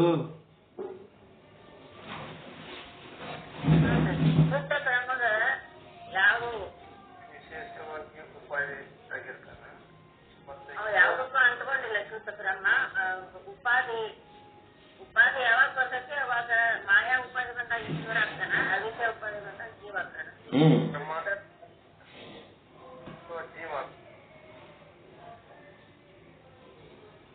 ಅಪ್ಪರ ಇಲ್ಲಿ ಈಶ್ವರನ್ನೇ ಇಲ್ಲಿ ತತ್ವ ಗುಣದಿಂದ ಬೇರ್ಪಡಿಸಲಾಗ್ತದೆ.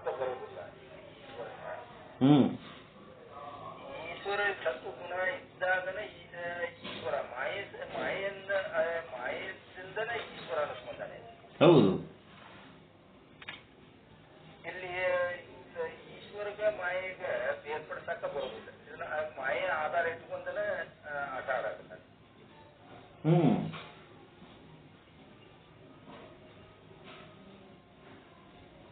ಈ ಈಶ್ವರ ಮಾಯನ್ನ ಆಶ್ರಯ ಪಡೆದ. ಮಾಯ ಅಂದ್ರೆ ಸತ್ವಗುಣವನ್ನ ಆಶ್ರಯ ಪಡೆದಾನಂತ. ಬ್ರಹ್ಮ ಮತ್ತು ಶುದ್ಧ ಸತ್ವಗುಣ ಅವೆರಡು ಕೂಡಿದಾಗ ಅಲ್ಲಿ ಒಂದು ಪ್ರತಿಬಿಂಬ ಏನು ಉಂಟಾಗ್ತದ, ಆ ಪ್ರತಿಬಿಂಬ ಪ್ಲಸ್ ಬ್ರಹ್ಮ ಪ್ಲಸ್ ಸತ್ವಗುಣ ಪ್ಲಸ್ ಪ್ರತಿಬಿಂಬ ಮೂರು ಕೂಡಿದಾಗ ಈಶ್ವರ.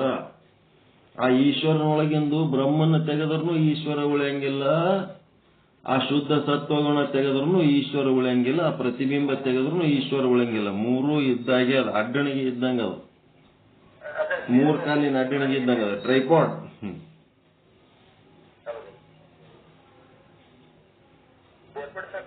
ಬರಂಗಿಲ್ಲ. ಅದಕ್ಕೆ ಈ ಶುದ್ಧ ಸತ್ವಗುಣ ಏನಾಗ್ಯದ, ಆ ಒಂದು ಶುದ್ಧ ಬ್ರಹ್ಮನಿಗೆ ಉಪಾಧಿಯಾದ ಕಾರಣ ಆ ಶುದ್ಧ ಸತ್ವಗುಣದಲ್ಲಿ ಆ ಶುದ್ಧ ಬ್ರಹ್ಮನ ಪ್ರತಿಬಿಂಬ ಮೂಡಿ ಅಲ್ಲಿ ಈಶ್ವರ ತತ್ವ ಆಗ್ಯದ. ಅದೇ ರೀತಿ ಈ ಮಲಿನ ಸತ್ವಗುಣ ಏನಾಗ್ಯದ, ಅದೇ ಶುದ್ಧ ಬ್ರಹ್ಮನಿಗೆ ಉಪಾಧಿಯಾಗಿ ಆ ಮಲಿನ ಸತ್ವಗುಣದಿಂದ ಜೀವತತ್ವ ಉಂಟಾಗ್ಯದ. ಮಲಿನ ಸತ್ವಗುಣನು ಶುದ್ಧ ಬ್ರಹ್ಮನಿಗೆ ಉಪಾಧಿನೇ ಆಗ್ಯದ. ಅದಕ್ಕೆ ಈಶ್ವರ ಈಸ್ ಈಕ್ವಲ್ ಟು ಉಪಾಧಿ ಪ್ಲಸ್ ಪ್ರತಿಬಿಂಬ ಪ್ಲಸ್ ಬಿಂಬ. ಜೀವ ಈಸ್ ಈಕ್ವಲ್ ಟು ಈಶ್ವರ ಅಂತಂದ್ರೆ ಇಲ್ಲಿನೂ ಏನಾಯ್ತು, ಉಪಾಧಿ ಪ್ಲಸ್ ಈಶ್ವರ ಸ್ವರೂಪದೊಳಗೂ ಜೀವ ಸ್ವರೂಪದೊಳಗೂ ಸೇಮ್ ಫಾರ್ಮುಲಾ. ಉಪಾಧಿ ಪ್ಲಸ್ ಪ್ರತಿಬಿಂಬ ಪ್ಲಸ್ ಬಿಂಬ. ಈಶ್ವರನೊಳಗ ಇಲ್ಲಿನೂ ಏನ್ ಬರ್ತದ, ಜೀವ ಸ್ವರೂಪದೊಳಗೆ ಇಲ್ಲಿ ಉಪಾಧಿ ಪ್ಲಸ್ ಪ್ರತಿಬಿಂಬ ಪ್ಲಸ್ ಬಿಂಬ. ಬಿಂಬ ಅಂದ್ರೆ ಯಾವತ್ ಕಂತೀರಿ ಇದ್ರಾಗ, ಸಚ್ಚಿದಾನಂದ ನಿತ್ಯ ಪರಿಪೂರ್ಣ ಬಿಂಬ. ಮತ್ತು ಉಪಾಧಿ ಅಂತ ಎದಕ್ಕಂತೀರಿ, ಈಶ್ವರನಲ್ಲಿ ಶುದ್ಧ ಸತ್ವಗುಣ, ಶುದ್ಧ ಸತ್ವಗುಣ. ಇಲ್ಲಿ ಜೀವನಲ್ಲಿ ಮಲಿನ ಸತ್ವಗುಣ ಅವಿದ್ಯೆ ಏನಾರ ಅನ್ರಿ, ಮಲಿನ ಸತ್ವಗುಣ ಅವಿದ್ಯೆ ಏನಾರ ಅನ್ರಿ. ಇಲ್ಲಿ ಶುದ್ಧ ಸತ್ವಗುಣ ಇದ್ದಲ್ಲಿ ಮಾಯೆ ಅನ್ಬೋದು. ಇಲ್ಲಿ ಮಾಯೆ ಅಂತಾರೆ, ಇಲ್ಲಿ ಅವಿದ್ಯೆ ಅಂತಾರೆ ಅಷ್ಟೇ. ಬಿಂಬ ಅಂತೂ ಬ್ರಹ್ಮ. ಈ ಮಲಿನ ಸತ್ವಗುಣ ಅವಿದ್ಯೆ ಏನದಲ್ಲ, ಇದು ಉಪಾಧಿ. ಉಪಾಧಿ ಪ್ಲಸ್ ಪ್ರತಿಬಿಂಬ plus Bimba is equal to Ishwara. ಉಪಾಧಿ ಪ್ಲಸ್ ಪ್ರತಿಬಿಂಬ plus Bimba is equal to ಜೀವ. ಇಲ್ಲಿ ಉಪಾಧಿ ಯಾವದಪ್ಪ, ಈಶ್ವರನಲ್ಲಿ ಅಂದ್ರೆ ಶುದ್ಧ ಸತ್ವಗುಣ ಅಥವಾ ಮಾಯೆ. ಜೀವನಲ್ಲಿ ಉಪಾಧಿ ಯಾವದಪ್ಪ ಅಂತಂದ್ರೆ ಮಲಿನ ಸತ್ವಗುಣ ಅಥವಾ ಅವಿದ್ಯೆ. ಬಿಂಬ ಅಂತಂದ್ರೆ ಶುದ್ಧ ಬ್ರಹ್ಮ. ಅದು ಅಂತೂ ಪ್ರಸಿದ್ಧ ಅದ, ಅದೇನು ಹೇಳೋದು ಬೇಕಾಗಿಲ್ಲ. ಸತ್ ಚಿತ್ತಾನಂದ ನಿತ್ಯ ಪರಿಪೂರ್ಣವಾದದ್ದು. ಮತ್ತಿದು ಪ್ರತಿಬಿಂಬಕ್ಕ ಏನ್ ಶಬ್ದ ಬಳಸ್ತಾರ ಅಂದ್ರೆ ಆಭಾಸ ಅಂತ. ಪ್ರತಿಬಿಂಬಕ್ಕೆ ಆಭಾಸ ಅಂತಾರೆ. ಈ ಆಭಾಸಕ್ಕ ಏನ್ ಹೆಸರು ಕೊಟ್ಟಾರ, ಇಲ್ಲಿ ಈಶ್ವರ ಅಂತ, ಪ್ರತಿಬಿಂಬಕ್ಕೆ ಈಶ್ವರ ಅಂತ ಹೆಸರು ಕೊಟ್ಟಾರ. ಇಲ್ಲಿ ಆಭಾಸಕ್ಕೆ ಏನ್ ಹೆಸರು ಕೊಟ್ಟಾರ, ಜೀವ ಅಂತ ಕೊಟ್ಟಾರ ಅಷ್ಟೇ. ಈ ಮೂರು ಕೂಡಿದಾಗೆ ಏನಾಗ್ತದ, ಜೀವ ಈಶ್ವರ ಆಗ್ತಾರ. ಆಭಾಸಕ್ಕಂತ ಅಷ್ಟೇ ಹೆಸರತ್ ಬರ್ಕೊಳಕ್ ಹೋಗ್ಬೇಡ್ರಿ. ಯಾಕಂದ್ರೆ ಅವು ಮೂರು ಕೂಡಿದಾಗೆ ಈಶ್ವರ ಆಗ್ತದ. ಮೂರು ಆಭಾಸ ಪ್ರತಿಬಿಂಬ, ಪ್ರತಿಬಿಂಬದೊಳಗೆ ಮೂರು ಅದಾವ ಇಲ್ಲ, ಮೂರು ಅದಾವ ಪ್ರತಿಬಿಂಬದಾಗ, ಅದಕ್ಕೆ ಆಭಾಸ ಅಂತ. ಕರಡಿ ಅದ, ಬಿಂಬು ಅದ, ಪ್ರತಿಬಿಂಬನೂ ಅದ. ಪ್ರತಿಬಿಂಬ ಆದ ಅಂತಂದ್ರೆ ಅಲ್ಲಿ ಕನ್ನಡಿ ಮತ್ತು ಬಿಂಬ ಎರಡು ಇದ್ದಾಗ ಪ್ರತಿಬಿಂಬ ಇರ್ತದಲ್ಲ, ಅದಕ್ಕೆ ಆಭಾಸನಿಗೆ ಈಶ್ವರ ಅಂತಾರ ಆ ಪ್ರತಿಬಿಂಬಕ್ಕ. ಇಲ್ಲಿನೂ ಆಭಾಸನಿಗೆ ಜೀವ ಅಂತಾರ. ಅಲ್ಲಿ ಆಭಾಸ ಪ್ರತಿಬಿಂಬ ಆದ ಅಂತಂದ್ರ ಅಲ್ಲಿ ಅವಿದ್ಯೆನೂ ಅದ, ಶುದ್ಧ ಬ್ರಹ್ಮನೂ ಅದನ. ಹಿಂಗ ಸ್ಟೆಪ್ ಬೈ ಸ್ಟೆಪ್ ತಿಳ್ಕೋತ ಹೋಗ್ಬೇಕಪ್ಪ. ಜೀವ ಜೀವ ಅಂತೀವಿ, ಆದರೆ ಯಾವುದಕ್ಕೆ ಜೀವ ಅನ್ನಬೇಕು ಇಲ್ಲಿ ಸ್ಪಷ್ಟವಾಗಿ ಹೇಳುತ್ತಿದ್ದಾರೆ. ಮಲಿನ ಸತ್ವ ಅಜ್ಞಾನಮೇ ಜೋ ಚೇತನ ಆಭಾಸ್, ಅಧಿಷ್ಠಾನಯುತ ಜೀವ ಸೋ ಕರತ ಕರ್ಮ ಫಲ ಆಸ್. ಈ ಮಲಿನ ಸತ್ವ ಗುಣದಿಂದ ಯುಕ್ತವಾದ ಅಜ್ಞಾನದಲ್ಲಿ ಯಾವ ಚೇತನದ ಪ್ರತಿಬಿಂಬವು ಅಧಿಷ್ಠಾನವಾದ ಚೇತನ ಸಮೇತವಾಗಿ ಜೀವವಾಗಿದೆ, ಆ ಜೀವನು ಕರ್ಮ ಫಲದ ಆಸೆಯನ್ನು ಮಾಡುತ್ತಾನೆ. ಯಾಕೆ ಮಾಡ್ತಾನೆ ಅಂದ್ರೆ ಅವ ಕರ್ಮ ಮಾಡ್ತಾನ, ಅದಕ್ಕೆ ಕರ್ಮ ಫಲದ ಆಸೆ ಮಾಡ್ತಾನ. ಮತ್ತ ಈಶ್ವರ ಯಾಕೆ ಕರ್ಮ ಫಲದ ಆಸೆ ಮಾಡಂಗಿಲ್ಲ ಅಂತಂದ್ರ ಈಶ್ವರ ಕರ್ಮ ಮಾಡಂಗಿಲ್ಲ. ಅವ ಏನ್ ಮಾಡ್ತಾನ, ಜೀವರುಗಳಿಗೆ ಕರ್ಮ ಮಾಡುವುದಕ್ಕೆ ಪ್ರೇರಣೆ ಕೊಡ್ತಾನ. ಹಿಂಗಾಗಿ ಈಶ್ವರನಿಗೆ ಏನಂತಾರ, ಪ್ರೇರಕ ಅಂತಾರ ಅವನಿಗೆ. ಇವನಿಗೆ ಜೀವನಿಗೆ ಏನಂತಾರ, ಕಾರ್ಮಿಕ ಅಂತಾರ. ಕರ್ಮ ಮಾಡ್ತಾನೆ ಇವ. ಕರ್ಮ ಮಾಡಿದಕ್ಕ ಕಾರ್ಮಿಕ ಅಂತಾರ. ಜೀವನಿಗೆ ಈಶ್ವರನಿಗೆ ಆ ಜೀವರುಗಳಿಗೆ ಕರ್ಮ ಮಾಡುವುದಕ್ಕೆ ಪ್ರೇರಣೆ ಮಾಡ್ತಾನ, ಅದಕ್ಕೆ ಅವನಿಗೆ ಪ್ರೇರಕ ಅಂತಾರ.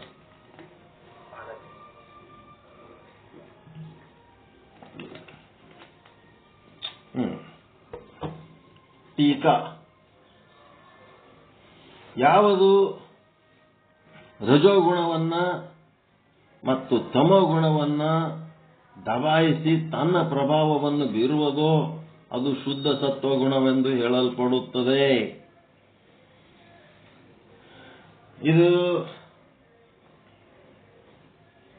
ಮಲಿನ ಸತ್ವಗುಣ, ಶುದ್ಧ ಸತ್ವಗುಣ ಅಂದ್ರೆ ಏನು ಅಂತಂದ್ರ ಒಂದು ದೃಷ್ಟಾಂತ ಹೆಂಗಪ್ಪ ಅಂತಂದ್ರ, ತಂದೆ ತಾಯಿ ಮಗ 3 ಮಂದಿ ಇರ್ತಾರ. ಇಲ್ಲಂತಂದ್ರ ಅಧಿಕಾರಿ, ಗುಮಾಸ್ತ, ಸೇವಕ ಅಂತ 3 ಮಂದಿ ಇರ್ತಾರ. ಯಾವ ಮನೆಯೊಳಗ ತಂದೆಯಾದವನು ಹೆಂಡತಿ ಮತ್ತು ಮಗ ಇಬ್ಬರನ್ನ ದಬಾಯಿಸಿ ಇಟ್ಟು ತನ್ನದೇ ಅಧಿಕಾರ ನಡೆಸಿರ್ತಾನ, ಅದಕ್ಕೇನಂತಾರ ಸತ್ವಗುಣ ಅಂತ. ಯಾವ ಕಚೇರಿ ಒಳಗೆ ಅಧಿಕಾರಿ ಆದವನು ಕ್ಲರ್ಕು ಮತ್ತು ಆ ಸೇವಕ ಅವರಿಬ್ಬರನ್ನ ದಬಾಯಿಸಿ ಇಟ್ಟು ತನ್ನ ಅಧಿಕಾರ ನಡೆಸ್ತಾನಲ್ಲ, ನಾನು ಹೇಳ್ದಂಗೆ ಕೇಳು ಅಂತೇಳಿ, ಅದಕ್ಕೆ ಶುದ್ಧ ಸತ್ವಗುಣ ಅಂತಾರ. ಇನ್ನು ಕೆಲವೊಬ್ಬರು ಮನೆಗೆ ಹೋಗಿ ಲಗ್ನ ಪತ್ರ ಅದು ಏನಾರ ಕ್ವಾಟ್ರಿ ಅಂತಂದ್ರ ಹೊರಗೆ ಕೂತಿರ್ತಾನೆ ಯಜಮಾನ. ಅವನ ಕೈಯಾಗ ಲಗ್ನ ಪತ್ರ ಏನಾರ ಕ್ವಾಟ್ರಿ ಅಂತಂದ್ರ ಒಳಗ್ ಕೊಡಪ್ಪ ಅಂತ ನಾವು ಅಲ್ಲಿ ಒಳಗ್ ಕೊಡ ಲಗ್ನ ಪತ್ರ. ಏನಾರ ಹೇಳದಿದ್ರೆ ಅಲ್ಲಿ ಒಳಗೆ ಹೋಗಿ ಹೇಳಪ್ಪ ಅಂತ ನಾವು.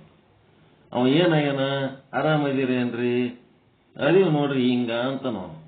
ಏನಾಗ್ಯದ ನಿನಗ ಅಂತಂದ್ರ, ಏನಾಗ್ಯದ ಇದ್ದು ಸತ್ತಂಗಾಗಿನಿ ನಾನು, ಎಲ್ಲ ಅವ್ರದೇ ನಡೆದ ಕಾರ್ಬಾರ ಅಂತೇಳಿ ಅವ ಸತ್ತಂಗಾಗಿರ್ತಾನ. ಅಲ್ಲಿ ಏನಾಗಿರ್ತದ, ಹೆಂಡತಿ ಅಧಿಕಾರ ಜೋರ್ ಮಾಡ್ತಿರ್ತಾಳ, ಗಂಡನ್ನ ಮಗನ್ನ ದಬಾಯಿಸಿಟ್ಟಿರ್ತಾಳ. ಯಾರ ಮನ್ಯಾಗ ಹೆಂಡತಿ ಜೋರ್ ಇರ್ತಾಳ ಅಲ್ಲಿ ಗಂಡ ಮಗನ ದಬಾಯಿಸಿರ್ತಾರಲ್ಲ, ಅದಕ್ಕೇನಂತಾರಪ್ಪ ಅಂತಂದ್ರೆ ರಜೋಗುಣ ಅಥವಾ ಮಲಿನ ಸತ್ವಗುಣ ಅಂತಾರ. ಅದಕ್ಕೆ ಅಂತ ಅಧಿಕಾರ. ಕೆಲವೊಂದು ಆಫೀಸ್ಗಳಾದಾಗ ಕ್ಲರ್ಕ್ ಭಾರಿ ಅನುಭವಕ್ಕೆ ಇರ್ತಾನ.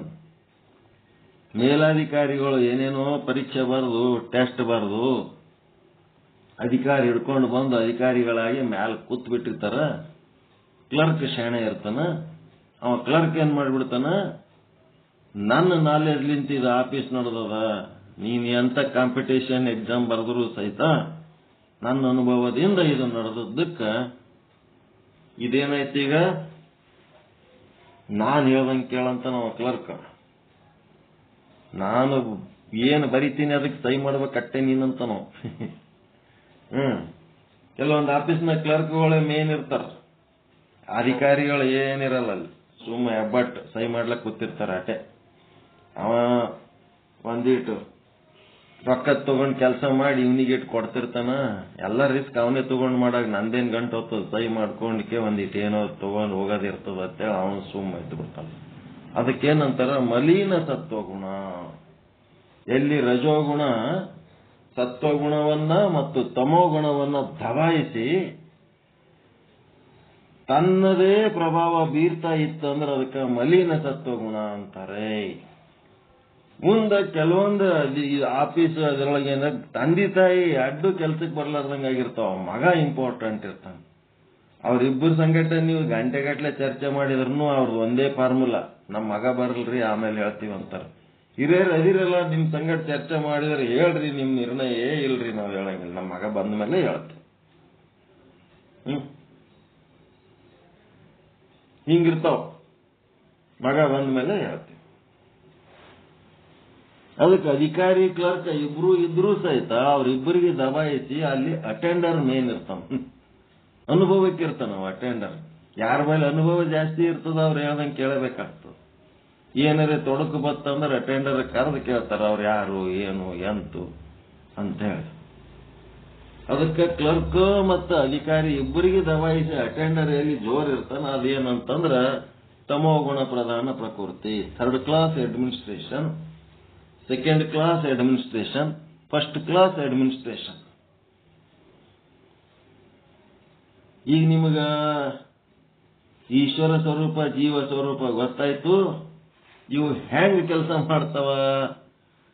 ಈಶ್ವರನ ಮಾಯೆಯ ಪ್ರಭಾವ ಹೆಚ್ಚಾಯ್ತು ಅಂತ ಅಂದಾಗ ಏನ್ ಮಾಡ್ತೀವಿ? ಮತ್ತೆ ಅವಿದ್ಯೆಯ ಪ್ರಭಾವ ಹೆಚ್ಚಾಯ್ತಂದ್ರ ಏನ್ ಮಾಡ್ತೀವಿ? ನಮ್ಮ ಗುಣ ಸ್ವಭಾವಗಳು ಹೆಂಗಿರ್ತಾವ ಅನ್ನಂಥದ್ದು ಮುಂದಿನ ಪಾಠದೊಳಗೆ ಹೇಳ್ತಾರ. ತಮೋಗುಣ ಪ್ರಧಾನ ಪ್ರಕೃತಿ ಅದು ಜಾಸ್ತಿ ಆಯ್ತಂದ್ರ ಏನ್ ಮಾಡ್ತೀವಿ, ನಾವು ಹೆಂಗಿರ್ತೀವಿ ಅಂತ. ಈಶ್ವರನೂ ನಾವೇ, ಜೀವನೂ ನಾವೇ, ತಮೋಗುಣ ಪ್ರಧಾನ ಪ್ರಕೃತಿನೂ ನಾವೇ.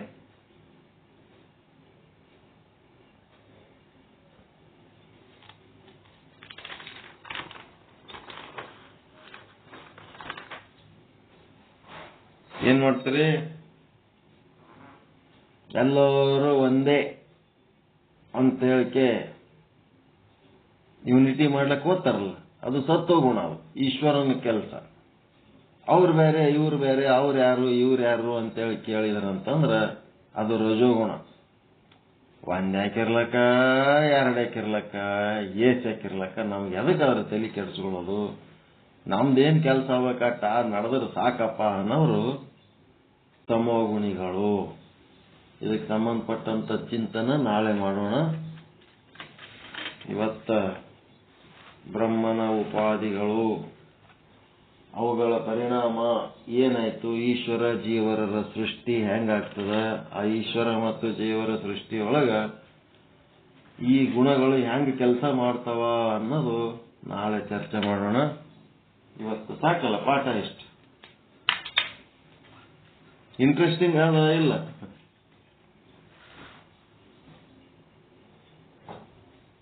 ನಿಮ್ಮೊಳಗೆ ಶುದ್ಧ ಬ್ರಹ್ಮ ಅದನ್ನಿಲ್ಲಪ್ಪ. ಅಂದ್ರೆ ನಮ್ ಈಶ್ವರ ಜೀವ ಮತ್ತು ಶುದ್ಧ ಬ್ರಹ್ಮ ಅನ್ನೋದು ಸಪ್ರೇಟ್ ಸಪ್ರೇಟ್ ಆಗಿ ಕ್ಲಿಯರ್ ಆಗ್ತದೆ. ಕೆಲಸಗಳು ಯಾವ ರೀತಿ ನಡೀತಾರೆ, ಹೆಂಗ್ ನಡೀತಾರೆ, ಮತ್ತು ಜಗತ್ತು ಹೆಂಗ್ ನಡೀತದ ಗೊತ್ತಾಗ್ಬೇಕಲ್ಲಪ್ಪ. ಮಾಲಕರು ನೀವು, ಈ ಜಗತ್ತು ಸೃಷ್ಟಿ ಮಾಡಿದ ಯಜಮಾನ್ರು ನೀವು. ನಿಮ್ಗ ಜಗತ್ತು ಹೆಂಗ್ ನಡೀತದ ನಿಮ್ಗೆ ಅದರ ಜ್ಞಾನ ಇರ್ಬೇಕಲ್ಲ. ನಿಮ್ಮ ಸ್ವರೂಪದ ಬಗ್ಗೆ ನಿಮಗೆ ವಿಸ್ಮೃತಿ ಆಗಿದ್ದಕ್ಕೆ ಈ ಜಗತ್ತಿನ ಬಗ್ಗೆ ನಿಮ್ಗೇನು ಗೊತ್ತಾಗ್ತಾ ಇಲ್ಲ. ಈ ಜಗತ್ತು ಹೆಂಗ್ ನಡೀತದ ಅನ್ನೋದು ನಿಮಗ್ ಗೊತ್ತಾಯ್ತು ಗುರುವಿನ ಕೃಪೆಯಿಂದ ಅಂತಂದ್ರೆ, ಈ ಜಗತ್ತಿನೊಳಗೆ ಎಂತ ಘಟನೆಗಳು ನಡೆದ್ರೂ ಸಹಿತ ನಿಮ್ಗೇನು ಫರಕ್ ಬೀಳಂಗಿಲ್ಲ, ಅಗದಿ ಆರಾಮಿರ್ತೀರಿ. ಉದಾಹರಣೆಗೆ ಈ ಮನೆಯನ್ನೇ ಒಂದು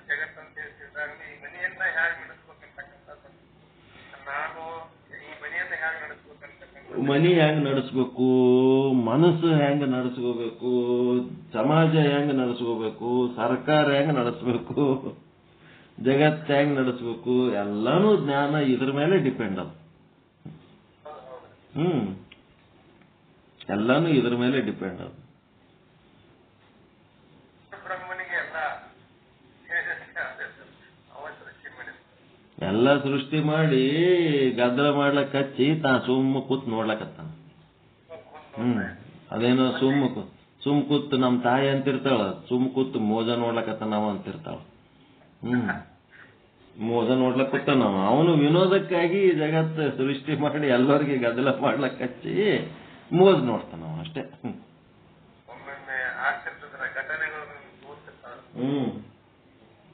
ನೋಡವ ಬರದಾಗ ಕೈಗೆ ಕೂತ್ಬಿಟ್ಟಂತ ಆಗ್ತಿರ್ತಕ್ಕಂಥದ್ದಾಗಿ.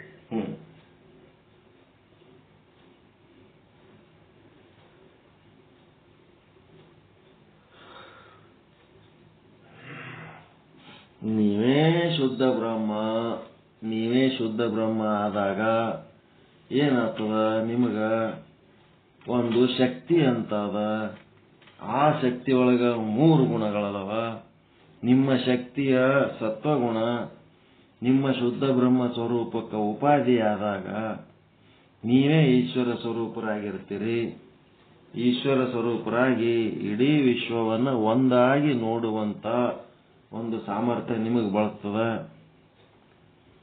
ಅದಾದ್ಮೇಲೆ ಮತ್ತೊಂದ್ಸಾರಿ ಏನಾಗ್ತೀರಿ, ನೀವೇ ಶುದ್ಧ ಬ್ರಹ್ಮ. ನಿಮ್ಮಲ್ಲಿರುವ ಆ ಮೂಲ ಪ್ರಕೃತಿಯ ಮಲೀನ ಸತ್ವಗುಣ ಅಂತ ಏನದ ಅದು ಉಪಾಧಿ ಆಯ್ತು ಅಂತಂದ್ರೆ ಅಲ್ಲಿ ಜೀವ ಸ್ವರೂಪ ಉಂಟಾಗ್ತದ.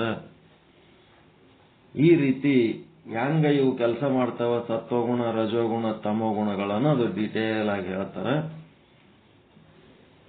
ಅದಕ್ಕೆ ಮುಂದಿನ ಚಿಂತನ ಮತ್ತೆ ಮುಂದಿನ ದಿನಗಳಲ್ಲಿ ಮಾಡೋಣ ಅಂತ ಹೇಳುವ ಮೂಲಕ ನಮ್ಮ ಈ ಒಂದು ಪಾಠವನ್ನು ತಮ್ಮೆಲ್ಲ ಶ್ರೀಪಾದಗಳಿಗೆ ಅರ್ಪಿಸ್ತಾ ಇದ್ದೇನೆ.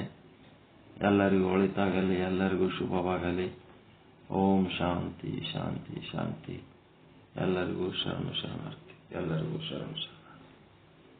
ಜೈ ಶುದ್ಧ ಬ್ರಹ್ಮ, ಜೈ ಜೈ ಶುದ್ಧ.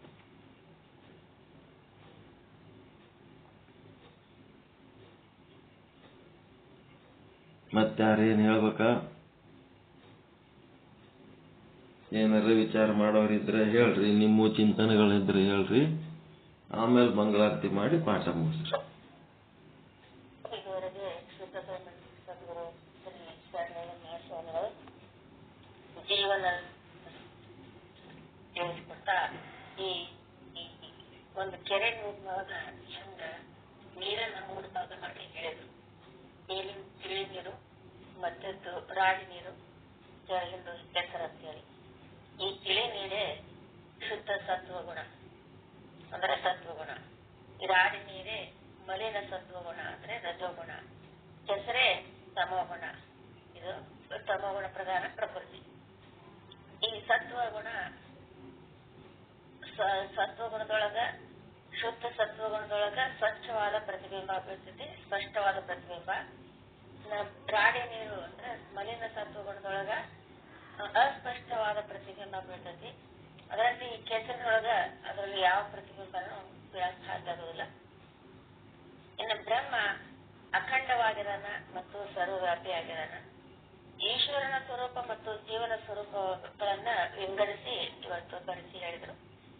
ಶುದ್ಧ ಬ್ರಹ್ಮನ ಶಕ್ತಿ ಶುದ್ಧ ಸತ್ವಗುಣ ಮತ್ತು ಶುದ್ಧ ಬ್ರಹ್ಮ ಪ್ಲಸ್ ಶುದ್ಧ ಸತ್ವಗುಣ ಅಂದ್ರೆ ಮಾಯೆ. ಅಖಂಡವಾದ ಕನ್ನಡಿಯೊಳಗ ಈ ಶುದ್ಧ ಸತ್ವಗುಣದೊಳಗ ಬಿದ್ದ ಶುದ್ಧ ಬ್ರಹ್ಮನ ಪ್ರತಿಬಿಂಬವೇ ಈಶ್ವರ ಅನಿಸಿಕೊಂಡಾನ. ಅದಂತೆ ಈ ಜೀವಂತ ನೋಡಿದ್ರೆ ಮಲಿನ ಸತ್ವಗುಣ ಅಂದ್ರೆ ಅವಿದ್ಯೆ, ಇದು ರಜೋಗುಣ. ಈ ಜೀವ ಭಾವ ಇದ್ದಕ್ಕ ಇಲ್ಲಿ ಜೀವ ಅನಿಸ್ಕೊಂಡಾನ. ಇದು ಒಂದು ಈ ಮಲಿನ ರಾಡಿ ನೀರಿನೊಳಗೆ ಹೆಂಗ ಕಣಗಳು ಇದ್ದಕ್ಕ ರಾಡಿ ನೀರಾಗತ್ತೋ ಹಂಗ ಇಲ್ಲಿ ಜೀವರು ಆ ಕಣಗಳ ಒಂದು ಉಪಾಧಿಯಲ್ಲಿ ಅದಾರ. ಇನ್ನು 84 ಲಕ್ಷ ಜೀವರಾಶಿಗಳಾದ ಕನ್ನಡಿ ಚೂರುಗಳ ಒಂದು ಅಖಂಡ ಕನ್ನಡಿ, ಇಲ್ಲಿ 84 ಲಕ್ಷ ಚೂರುಗಳ ಕನ್ನಡಿ, ಇಲ್ಲಿ ಶುದ್ಧ ಬ್ರಹ್ಮ ಪ್ಲಸ್ ಮಲಿನ ಸತ್ವಗುಣ ಅಂದ್ರೆ 84 ಲಕ್ಷ ಜೀವರಾಶಿಗಳು ಅದರೊಳಗೆ ಬಿದ್ದ ಈ ಒಂದು ಮಲಿನ ಸತ್ವಗುಣವೆಂಬ ಕನ್ನಡಿಯಲ್ಲಿ ಬಿದ್ದ ಪ್ರತಿಬಿಂಬ ಶುದ್ಧ ಬ್ರಹ್ಮನ ಪ್ರತಿಬಿಂಬ, ಅವಿದ್ಯೆಯೊಳಗ ಶುದ್ಧ ಬ್ರಹ್ಮನ 84 ಲಕ್ಷ ಪ್ರತಿಬಿಂಬಗಳೇ ಇಲ್ಲಿ ಜೀವ ಅನಿಫೋಟ.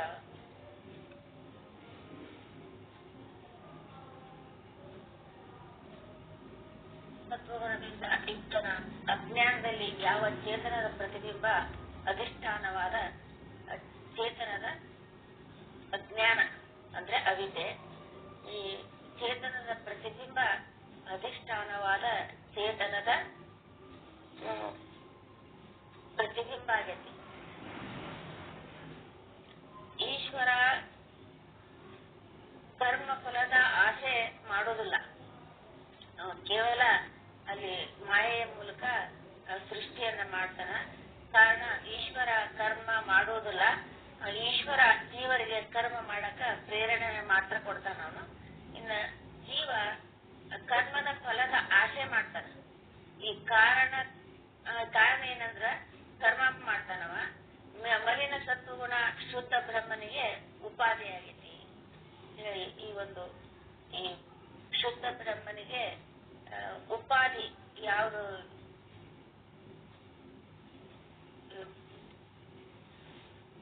ಉಪಾಧಿ ಇಲ್ಲ. ಶುದ್ಧ ಬ್ರಹ್ಮನಿಗೆ ಉಪಾಧಿ ಬಂದಾಗ ಅಲ್ಲಿ ಮಾಯಾ ಉಪಾಧಿ ಆದಾಗ ಈಶ್ವರ ಅನಿಸ್ಕೋತಾನ, ಅದ ಇಲ್ಲಿ ಅವಿದ್ಯಾ ಉಪಾಧಿ ಆದಾಗ ಗೊತ್ತಾನ ಅಂತ ಹೇಳಿ ಇವತ್ತು ಜೀವ ಮತ್ತು ಈಶ್ವರರ ಒಂದು ವಿಂಗಡಣೆಯನ್ನ ಇವತ್ತು ತಿಳಿಸಿ ಹೇಳಿದ್ರು.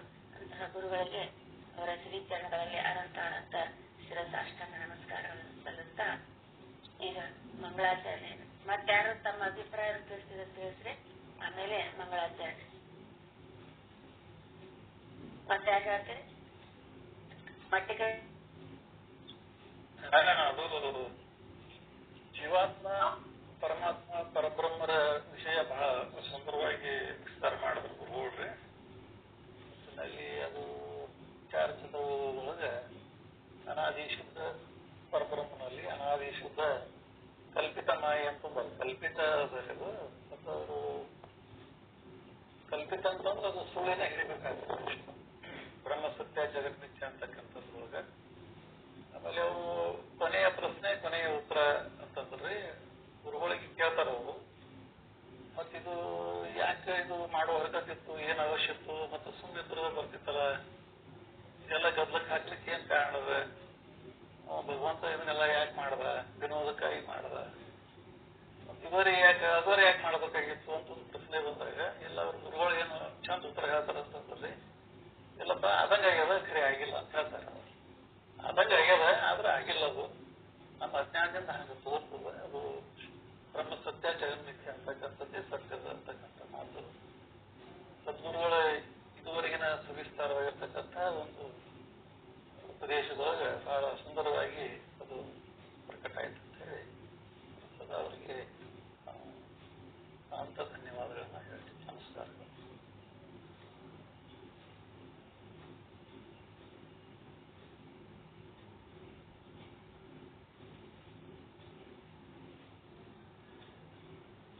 ಮತ್ತೆ ಯಾರಾದ್ರೂ ಏನಾದ್ರು ಹೇಳ್ತೀವಿ ತಮ್ಮ ಅಭಿಪ್ರಾಯಗಳು?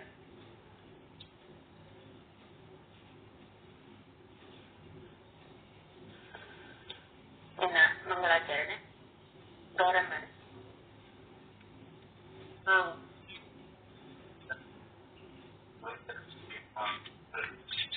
ಆರತಿಯನ್ನು ಬೆಳಗುವೇನು ಪೀತಾಂಬರಜಿಗೆ, ಪಂಡಿತ ಪೀತಾಂಬರಜಿಗೆ, ಸರ್ವಶಾಸ್ತ್ರ ಬಲ್ಲ ಮಹಾ ಸರ್ವಜ್ಞ ಮೂರ್ತಿಗೆ, ಬಾಲಬೋಧ ಶ್ರೀ ಚಂದ್ರೋದಯ ರಚಿಸಿದಾತನಿಗೆ, ವಿಚಾರ ಸಾಗರ ಇಂಗಿತ ತಿಳಿಸಲು ಟಿಪ್ಪಣಿ ಬೋಧಿಪಗೆ, ವೃತ್ತಿ ಪ್ರಭಾಕರ ಸಾರವನರಿತ ಪರತರ ಪಂಡಿತಗೆ, ವೃತ್ತಿ ರತ್ನಾವಳಿ ಕೃತಿಯನ್ನು ಪ್ರಕಟಿಪ ಮಹಾಮಹಿಮನಿಗೆ, ಸಂಸ್ಕೃತ ವರಿಯದ ಸಾಧಕ ಜನರಿಗೆ ಕರುಣೆಯ ತೋರಿದವಗೆ, ಪಂಚದಶಿ ಮಹಾಗ್ರಂಥವ ಹಿಂದಿ ಭಾಷೆಯೊಳ ಬರೆದವಗೆ, ಬಂದ ಮೂಲ ಅಜ್ಞಾನವ ಕಳೆದ ಸದ್ಗುರುದೇವರಿಗೆ ತಂದನಾದ ಗುರುನಾಥಗೆ ಒಲಿದ ಶ್ರೀ ಶಿವಾನಂದರಿಗೆ ಆರುತಿಯನ್ನು ಬೆಳಗುವೇನು ಪೀತಾಂಬರಜಿಗೆ ಪಂಡಿತ ಪೀತಾಂಬರಜಿಗೆ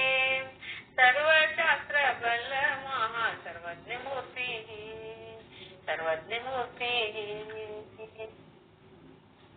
ಓಂ ಚೈತನ್ಯಂ ಶಾಶ್ವತಂ ಶಾಂತಂ ವ್ಯೋಮಾತೀತಂ ನಿರಂಜನಂ ನಾದಬಿಂದು ಕಲಾತೀತಂ ತಸ್ಮೈ ಶ್ರೀ ಗುರುವೇ ನಮಃ.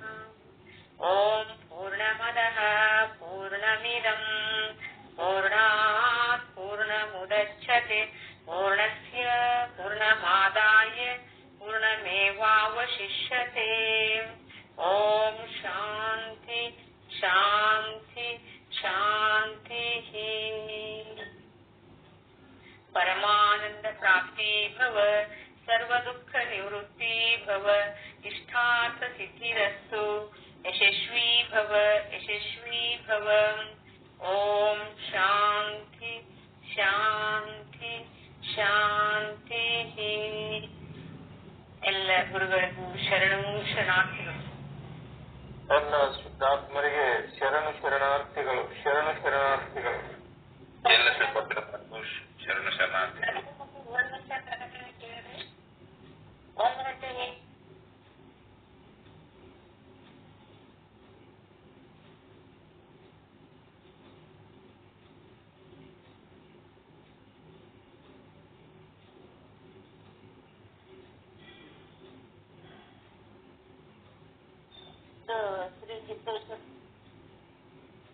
ಸರಿಯಾಗಿ ಕೇಳ್ತಾ ಇಲ್ರಿ, ಸರಿಯಾಗಿ ಹೇಳಿ, ಇನ್ನೊಮ್ಮೆ ಹೇಳ್ರಿ.